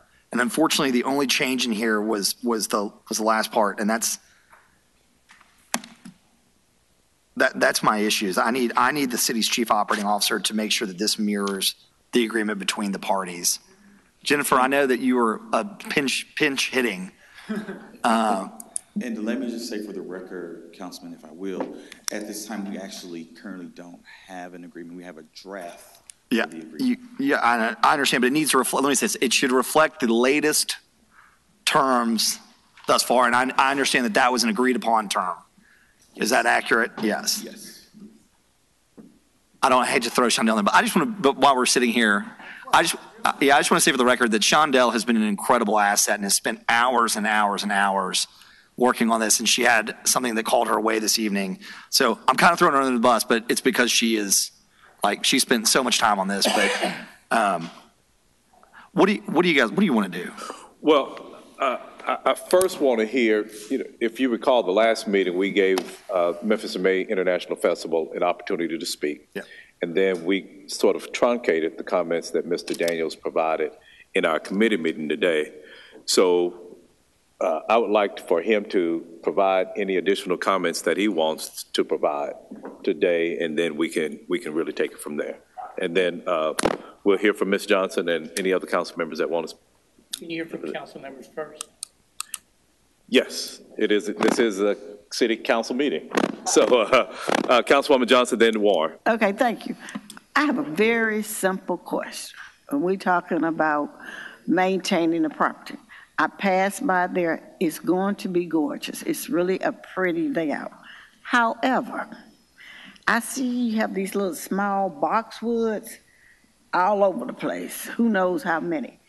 When Memphis and May come, do you actually think people are going to stand around those, or are they going to step on top of them when you got 50-some thousand people there? Councilwoman Johnson, yes, a great question. I mean, why would you put it there if you knew you're going to have crowds like that? That's a great question, right? So, Right. Councilwoman, when you go to any park, it's a park. There are park materials in park. We will have protective measures that are in place to guard against some of that. However, the venue that the festival is going to host the festival in is a park where there will be park materials. Yeah, but that is so obvious. I don't, once these fellas get out there with those big boots, that little boxwood that's 1 foot tall gonna be mashed down so quick, and don't let them get happy with it. I agree. And, we trust the organization to run a great festival. Huh? Beg your pardon? We trust the organization to run a That great has nothing to do with the organization. They're not gonna be standing out there, don't stand on top of the boxwoods. I mean, these people said this is a public park. This is our park. I think that's asking a lot of the citizens under those conditions and what they're doing, drinking and being happy, that think that they're not going to be there. Because you got those little nice built-in benches. Oh, I said, yeah, I can see them sitting there, but those boxwoods right there. So that many people, I need to stand somewhere. That boxwood got to go. I'm talking about small, but I'm just wondering how y'all, if y'all saying they're going to damage that and you want them to replace that, hey, I just really believe that's not, didn't think that out well. I'm just sorry if you expect, that, I mean, that's rough in my opinion. Those type of items, they need to be pulled up if you want to keep them. That's just my opinion. Thank you. Thank you, Councilwoman Johnson. Councilman Warren. Thank you, Mr. Chair. You can have nice things and not tear them up. And you can you can put a little fence. You can put like a large fence. You can put steel boxes over your boxwoods. I mean, you can make preparations. And I understand that you guys gave some suggestions about things that could be done to protect things you want to protect. What were those suggestions? So we have a collective. Speak in the mic, please. Okay. Bring it up. We have a collective suggestions that we offered. What were they? Hold on, let me get our COO. Bring those up and tell me what suggestions. Let's see how unreasonable these were. Okay. What were your suggestions? Hello, it's Art Davis, 2261 Monroe, Memphis 38103. Some of the suggestions that were included were placement of some of the tents and look at the traffic move, as well as some installation of some fencing. The partnership is installing $300,000 worth of fencing to help protect this. $300,000 worth of fencing. Now, the partnership is you guys, right? That's right. So not Memphis MA. So you're putting in $300,000 in fencing. Fencing, demobilization, and mobilization, and we're also paying $50,000 for a cover in the sunset canopy to help protect that. So how does that work? What's a cover mean? We'll be putting some visqueen or plastic down, and then some either wood, plywood, or some type of covering on that to protect the foundation, which will become, the foundation of the civic canopy at that point.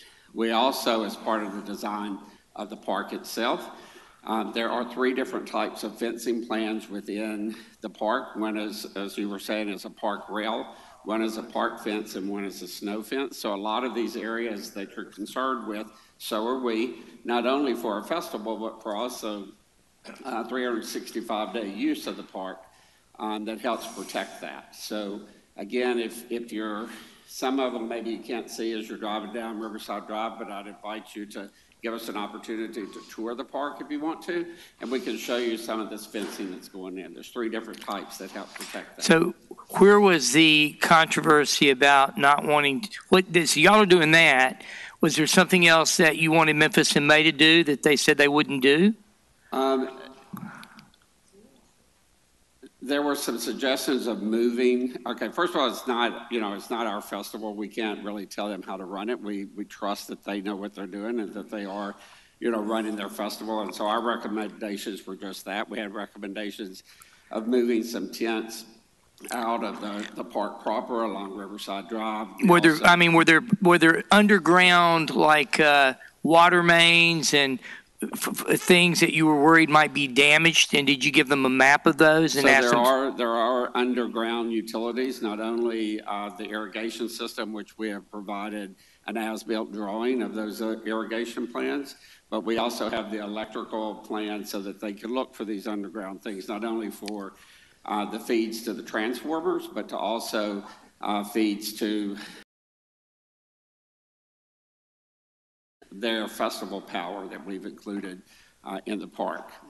Are those buried deeply enough that trucks driving across them won't hurt them, or are you worried that they're going to be hurt by tractor-trailer trucks?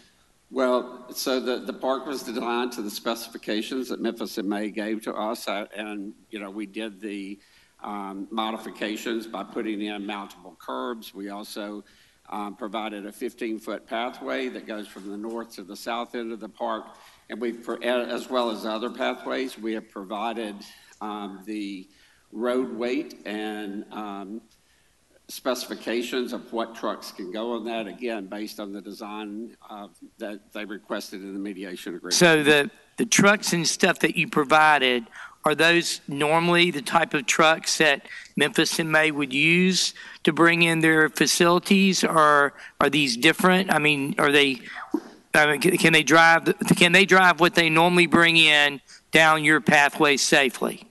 I can't say that they can drive what they normally do because I don't know what those normally are, but I can say that the specifications of those roadways were based on the request from Memphis and May. Okay. 1 second.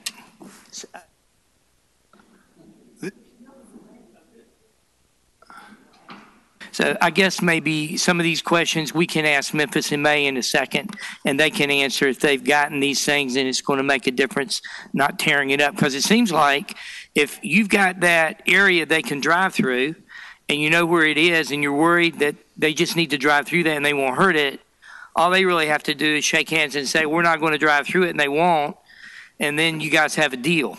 Would that be right? That is correct. Again, we've provided all the drawings. I think the first drawings could be wrong on these dates, but I think it was August of 2022 that we provided. Okay, so and you have another copy in case they've lost theirs if they're like me. It was also included in an email today. Okay, good. Well, Mr. Chair, could I possibly ask the Memphis and May people how they feel about driving on the pathways and if that would make a difference in their problems? Colleagues, I think that we have not been party to these discussions, and we are the we got to vote on it though. Of this city, right? And we need them to have a deal, right? No, we need that entirely. So it's 7 o'clock, and I want for this, if possible, if not the last discussion that we have about it, the next to the last discussion about it. So it would be nice if it was the last. I don't have any objection to that. We do have other council members in the queue, but I normally don't talk a long time. all of us do. The question is does it have? The question is, does it have any bearing on your vote to It would fund? have a bearing on my vote Okay. if the Memphis and May people came up and said, there's no way we could ever drive our trucks in a way that won't hurt the park. That would make a difference in how I would vote. Okay, Mr. Hope, would you please approach the podium and think that Councilman Warren has some questions to ask of you? And your name and address for the record, please.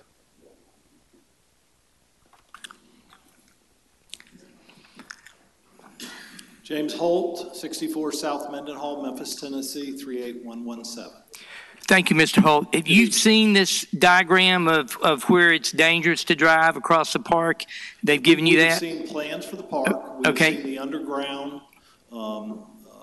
irrigation. Are y'all system. going to be able to drive your trucks and set up your tents and do your thing based on that, knowing how it is without damaging it? We know what is down there, and we will be able to work around that. The park was not designed to our specifications. There are some very narrow pedestrian scale pathways, which was an area of great discussion during mediation. And But that doesn't have anything to do, the pedestrian pathways probably are not going to damage the park, nothing more than we can fix, Well, but it's the heavy equipment, right? Well, when you drive pickup trucks, when you have the barbecue teams down there setting up, they have a very narrow, where we used to have, I think it was 16 feet wide. I'm not sure. What was the original width of the walkways in the park? I think it was about 16 feet wide for the trucks. When you were down at barbecue contest, the crowd would go. We have some areas that are 6 to 8 feet wide, which will make it incredibly difficult. But we're confident that we can put the festival on. It's going to be much smaller this year than it has been in the past. We are aligned with MRPP in protecting the park because we realize it's a major civic investment. So you can protect the park by not taking your heavy equipment across those sensitive areas. The bulk of the heavy equipment that we will use will be coming on Riverside Drive. That will be our operational spine as per the design from Studio Gang. We have moved to mobile stages as opposed to the heavy steel stages. We've reduced the number of barbecue teams. We have a number of protocols that we're putting in place to make sure the park is protected.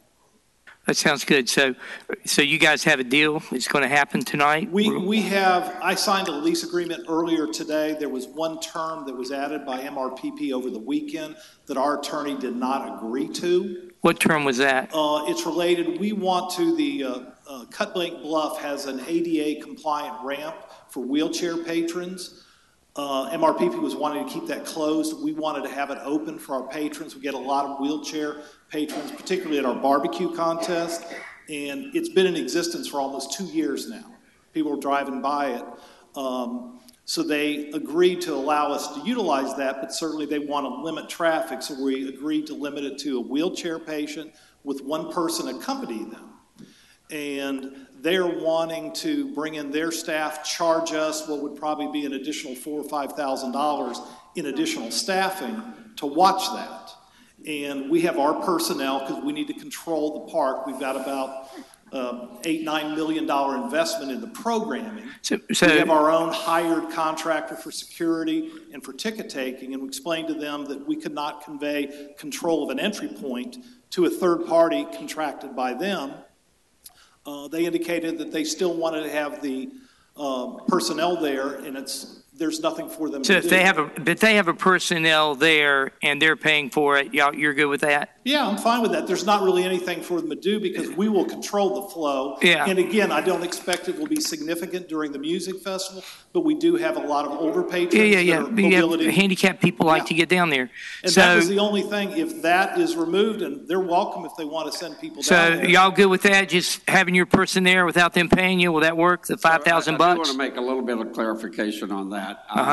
We worked with our attorney and Memphis May's attorney on Saturday and came to the conclusion, agreeing on everything except for that one cost. We provided an updated document on Saturday afternoon. It's just $5,000. Thank you. It is $5,000. I understand that. But then when we got the contract back, it was not negotiated. It was just stricken. It was not talked about. So we have provided additional wording to Chief Ryan. He asked that Chief Ryan be involved with this discussion. We have provided her with some additional language to cover that. And we should know, I mean, she's out of town. I don't know, what her schedule's like. But that is the only pending item, assuming nothing else changes from the original agreed upon terms, including the use of some of the restricted areas that we. So, Mr. Chair, I'd like to make a motion that we approve this as it comes through based on this new language being accepted by both the parties. That's getting into contracts, Councilman. Oh, it is? But, yes, because that's part of the contract. Oh, so then what do we have to approve here? Oh, God have mercy. No, we have to approve the resolution that's before us. So let's hear from Councilman Carlisle. Yeah. So I do want to be clear so that this body is clear, because we obviously care and have a vested interest in both entities. The outstanding item is access to the Cut Bank Bluff for ADA purposes into the festival. And you guys are agreeable I'm understanding you guys are agreeable, the park is agreeable to allow Memphis in May to utilize that for a wheelchair or someone that has a demonstrated need and a guest to accompany them, correct? Wheelchair and their companion. And the sticking item was that you guys, MRPP, would like to have a staff member there to monitor. That's I'm paid going to get there for by Memphis in May. one step at a time. Right. And so now this is about a $5,000 expense. Here's what I'm going to do. We are going to increase this to $505,000, and we will reimburse you. You need to sign this contract tonight. We're going to hold this document because I want to make sure that Chief Ryan has an opportunity to make sure that it mirrors the lease. Are there any other outstanding items? That's what we're going to do. Now, it may actually have to come from a different bucket of money because we're pulling this from CIP. So, unassigned fund balance. Yeah, unassigned fund balance. We are going to care for this $5,000 deal. This thing must get signed. We're going to have a great festival. It's going to be a great park. Cannot be more excited. Super excited to see Songs of the Day, Jim. Artists look incredible. It's going to be great. Everybody needs to turn on their super marketing thumbs up because we got to start getting people excited about this festival and getting them buying tickets. With that, Mr. Chairman, I would move to hold this item for 2 weeks so that Chief Ryan can review the language to make sure that it mirrors the agreement. And I expect the parties to have a signed agreement this week, please. Thank you, Mr. Chairman. Thank you for that, Mr. Carlisle. Mr. Daniels. Let me just thank the council for their diligence around this. We actually hate that it came before you in this way. We're looking forward to a great park and a great festival, so thank you so much. Okay. My last comment about this, I just wanted to, Mr. Daniels, take exception to an assertion that was made during the committee, the fact that this change in the park is going to have an economic impact of $1 billion over 10 years. I look at Bass Pro, colleagues. The projections for Bass Pro were out the roof. The first year, we're going to have $100 million. It came in at 52. So if we have an organization where they're spending money like Bass Pro Shop is, retail, and they haven't had $1 billion economic impact, I just have to dispute the fact that an improved park is going to have a $1 billion impact over 10 years. So, we've thrown out, and colleagues, when I'm not on here, I want you all with a fine-tooth comb, whenever we're shelling out this type of money, these economic impact studies, and just use some common sense with them. What? No, it does, but still, I still use that number again that I brought back. Memphis in May, nobody up here can make an argument. Nobody in this city can make the argument that the biggest economic driver from a tourist standpoint, one time, it may be a month long, it's Memphis in May. Memphis in May. Well, what? I said one time. I said one time. One time. But still from that standpoint, that's still a private-owned enterprise. And we wouldn't go in and allow a massive change to a private-owned, or to a publicly-owned enterprise without having some say. So it still brings us back the item that I asked to be held when I'm not on here, just to apply some common sense to these types of discussions. And I wish we didn't have to come to this, but if we have to use it from an unassigned fund balance to get this done, let's do it. Chairman Jones, can I make yes. one comment to your point? Yeah. We will be happy to have our national recognized consultant, HRNA, come and explain to you the methodology for how they came up with that impact. Mr. Daniels, it would be futile to do so but I doubt if we just about show hands, and we're going to get beyond that. It looks like we have an agreement on this. Without any objection, this item will be held for 2 weeks with the expectation that there will be a signed agreement before that time. Now, but Mr. Holt, I want to ask you a question. I know that you have to make some contractual obligations probably prior to that when it comes to talent. Are there any hindrances that are in place right now without this particular signed contract? We moved forward February 1st. I've negotiated 187 agreements in the time it's taken to negotiate one for a city park. Okay. We're planning to announce the lineup on Monday at 8 a.m. Okay, so, And we've got a big lineup coming. We close out our barbecue contest. We're oversubscribed because we don't have space. We have about 175, 176 teams that have applied. so we do not have a meeting until might be even 3 weeks, March 7th. But it would be my hope that prior to the announcement of the artist lineup, that there is a signed agreement between the two parties that would make this council very happy. Councilwoman Johnson. Okay. Okay, this item will be held for 2 weeks if there's no objection. To the next meeting, yes, to the next meeting. Thank you all. Thank you very much. Thank you all. Madam Comptroller, will you please? Do what? Oh, that's it. So Councilman Smiley isn't here. Is there anyone who has reviewed our same night minutes? Okay.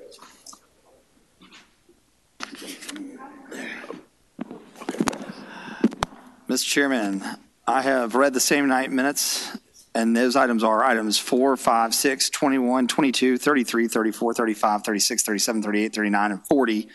Find them to be in order and move for their adoption. Okay. That's the other one, yeah. Okay, has been moved by. Jones moves it. Yeah, I'll move it. Seconded by. Wait, 1, 2, 3. Seconded by Carlisle. Seeing no members in the queue to speak on our same night minutes, Madam Comptroller, will you please prepare the screens for the vote?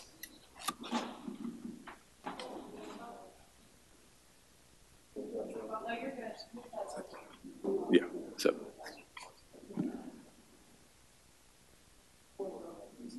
Canali, yes. Carlisle, yes. Easter Thomas, yes. Johnson, yes. Morgan, yes. Warren, yes. Chairman Jones, yes. Councilmember Ford wants to be shown as voting yes for the minutes. Okay, that item passes. That brings us to our comment cards. Colleagues, we have, looks like 7 comment cards. The first comment card that we have is from Dolores Luna and Yvette Butron. Sorry if I mispronounced your last name. But now, are each one of you requesting to speak, or just translator? We are going to be speaking, both of us, Okay. but on the same subject, in the same note. Okay, so 2 minutes, please provide your name and address for the record, please. Dolores Luna, Yvette Butron, and we're here from 4350 Stage Road, 38128, on behalf and for the Latino community. Thank you. Justice in Memphis is not the same for the rich as it is for the poor, or for white as it is for blacks. But worst part is that the Hispanics don't even qualify at either one of those categories. We feel as if when the authorities know it's a Hispanic case, it's simply dumped into a filing pile and no justice is sought out for the Latinos. We're tired of the hundreds of Hispanics being killed or being mugging victims due to the delinquency. We're tired of being the perfect bank of thieves.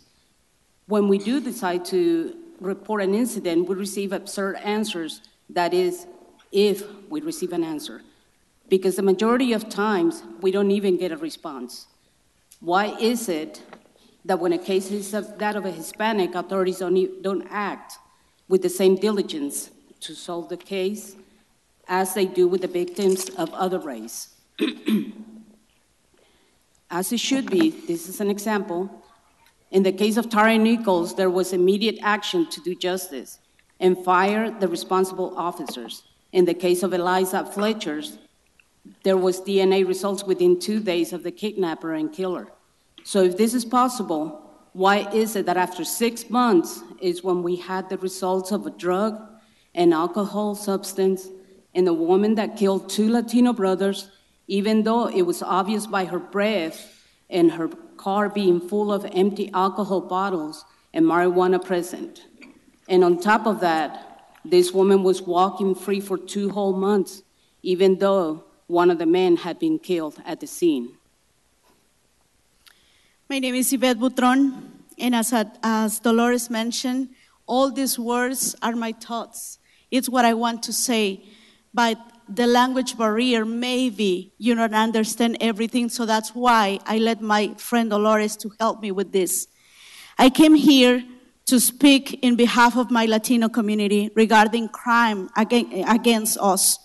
I want to inform you also that already know, if you didn't already know, to the city council members that the Hispanics are the fastest growing minority in Shelby County and at national level. We don't want to continue with our heads down and continue being invisible.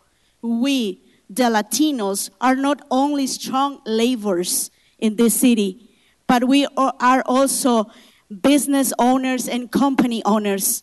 We are also tax-paying individuals and contribute to the economy of Memphis. But most important, we are also thousands of American citizens that we can vote, and also each year more and more that our children are getting to the voting age that have and will have the power of the vote. Please stop ignoring us and stop treating us as we don't exist or we don't have value. Hispanics deserve the same justice that every citizen in Memphis has. We want you to tell us what you're doing to protect us and give us the attention that we deserve. I want to say this afternoon, Latino lives, just like any other, also matters. Thank you so much. Our next card is from Seth Cocard. I'm sorry if I mispronounced your name. Seth, Khokar. Okay. Next card is from John Rice. John Rice. Okay. Mr. Norman Redwing.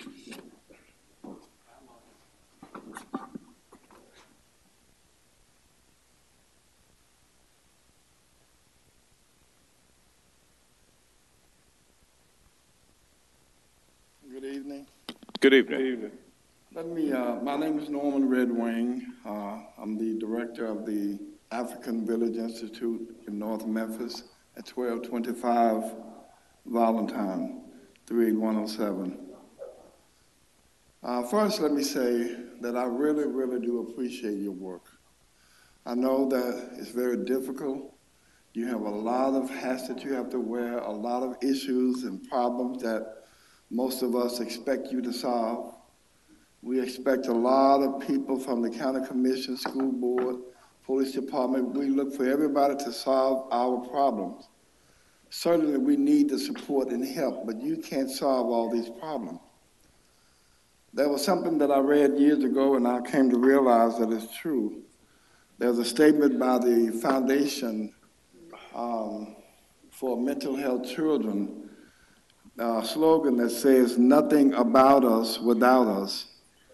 And I've come to realize how important that is for all people, not only for this body, but other bodies where we try to find solutions for the major trauma and problems that we have in all of our communities, that we have to bring those people who have either been victimized and or a part of the trauma, tragic situations to the table in order to help seek out solutions.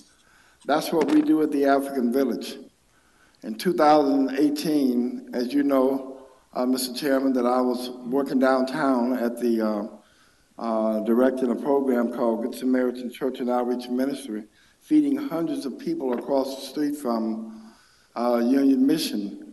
And while a packed house of people there with my children, my baby children, my wife and others, I was hit in the head by one of the very people that we were feeding because of his anger and his mental health issues, which led to me being in the hospital for a couple of weeks.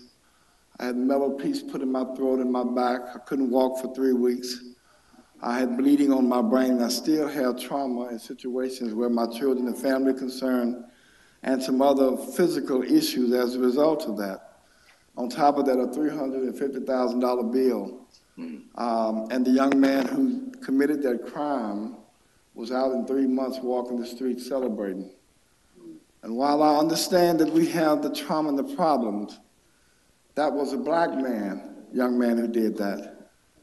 And all the other things that we experience in my community, our communities, are not necessarily done by the police department.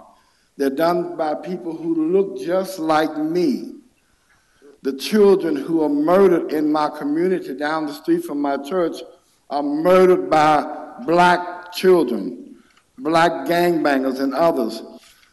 My statement is this: I shut down the church downtown in order to open up the African village, whereby we can put emphasis on mental health and emotional health and other things that we as a people need in order to help us help ourselves. Yeah, Mr. Red Wing, your time expired about 2 minutes ago. Yes, sir. I'm sorry. Yeah. I'm sorry. So anyway, I gave you a copy of that information. Okay. I wanted to share that with you. I thank you for your work. Thank you. Thank you, Mr. Red Wing. Yes, I think Ms. L.J. Abraham has left. Mr. Chet Kibble.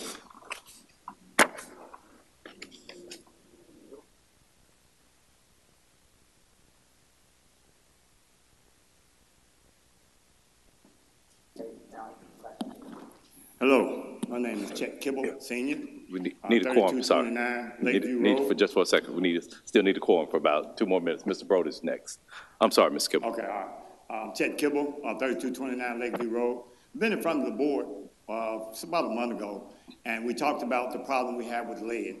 Memphis has a serious problem with lead, and it's something that we have to acknowledge. Light, Gas, and Water has made some serious mistakes in the last 2 weeks, and I think City Council needs to be aware of it. We need your support. Memphis Light, Gas, and Water decided that when we had the lines that froze last week, or 2-3 weeks ago, they put a notice out telling people to boil the water. We had already talked to Light, Gas, and Water about 2 months before that and explained to them that's a bad thing to do. When you boil water that has lead in it, you make the lead stronger. When I talk to you, we need a filter program. Now, how do I convince you we need that? I've asked for a meeting with City Council so I can share with you the research I've done over the last 20 years. Lemoyne opened up a environmental research and training center, and I was the manager of that center. That research has continued. The University of Cincinnati has done a study on brain damage. Lead causes brain damage in the frontal lobe. When we talk about the different problems we have in Memphis, we talk about the 3rd grade. I mentioned the kids in the 3rd grade, they're going to have a lot of them that have to repeat. Do you know we have more lead poison kids in Memphis than every city except one in Region 8?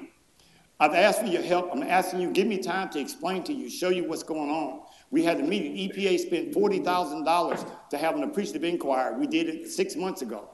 We have not been able to get the attention of City Council or Light, Gas, and Water. Light, Gas, and Water is not telling you the truth. Full disclosure, I resigned from Light, Gas, and Water as environmental coordinator. I filed charges with the EEOC and union. They did agree to Light, Gas, and Water have retaliated against me because I was trying to talk about what we need to do to protect the citizens and the community. The time is now. I need your help. I need you, if you don't have time, to listen to me. Let somebody come to a meeting. Let me do a presentation. I have 20 years of research. Okay? I've taught at 4 different colleges. So all I'm saying to you is Memphis has a problem. Are you going to be the ones to help me solve it? Or do we have to go around? I wonder, why did the people in Flint have to file a lawsuit? Why did the people in Chicago have to file a lawsuit? Please, listen to me. Somebody come and let's talk. Thank you. Thank you, Mr. Kibble. Mr. Walter Brody. My name is Walter Brody. Good evening. I stay at 4256 Ledbetter Cove, Memphis, Tennessee, 38109. I got the scripture right here. It says, Amos 2nd chapter, 3rd verse, and it says, I will cut off the judge from the midst thereof, and will slay all the princes thereof with him, says the Lord. Meaning, I'm going to protect you from all your enemies if you're obedient. And another thing, I don't know who this is for, but God had laid in my spirit to tell this person do not have abortion. And the one who did have abortion, he said that he forgive you because you repent, forgive yourself. So let's go into prayer right now. Heavenly Father, I want to thank you once again for allowing me to come down to City Council. Father God, continue to bless all the council members right here, Father God. Bless the chair, bless all of them, Father God. Bless everybody who's behind the scenes. Bless all the people who's working real hard. Father God, bless all Bless all our leaders, Father God. Continue to bless both our mayors. Bless the Shelby County Commission, Father God. Bless all the teachers and students, Father God. Continue to bless our president, Joe Biden, all his family members, Kamala Harris, all her family members, every Republican, Democrat, Independent, Communist senator. Father God, bless everybody in this city, Father God. Father God, bless everybody all around the world. Bless every saint, every sinner, Father God. I speak Holy Ghost fire on everybody, Father God. In the mighty name of Jesus, amen and amen. Amen. I intend a motion to adjourn. Mr. Chairman, No I move objection, to we are adjourn. adjourned.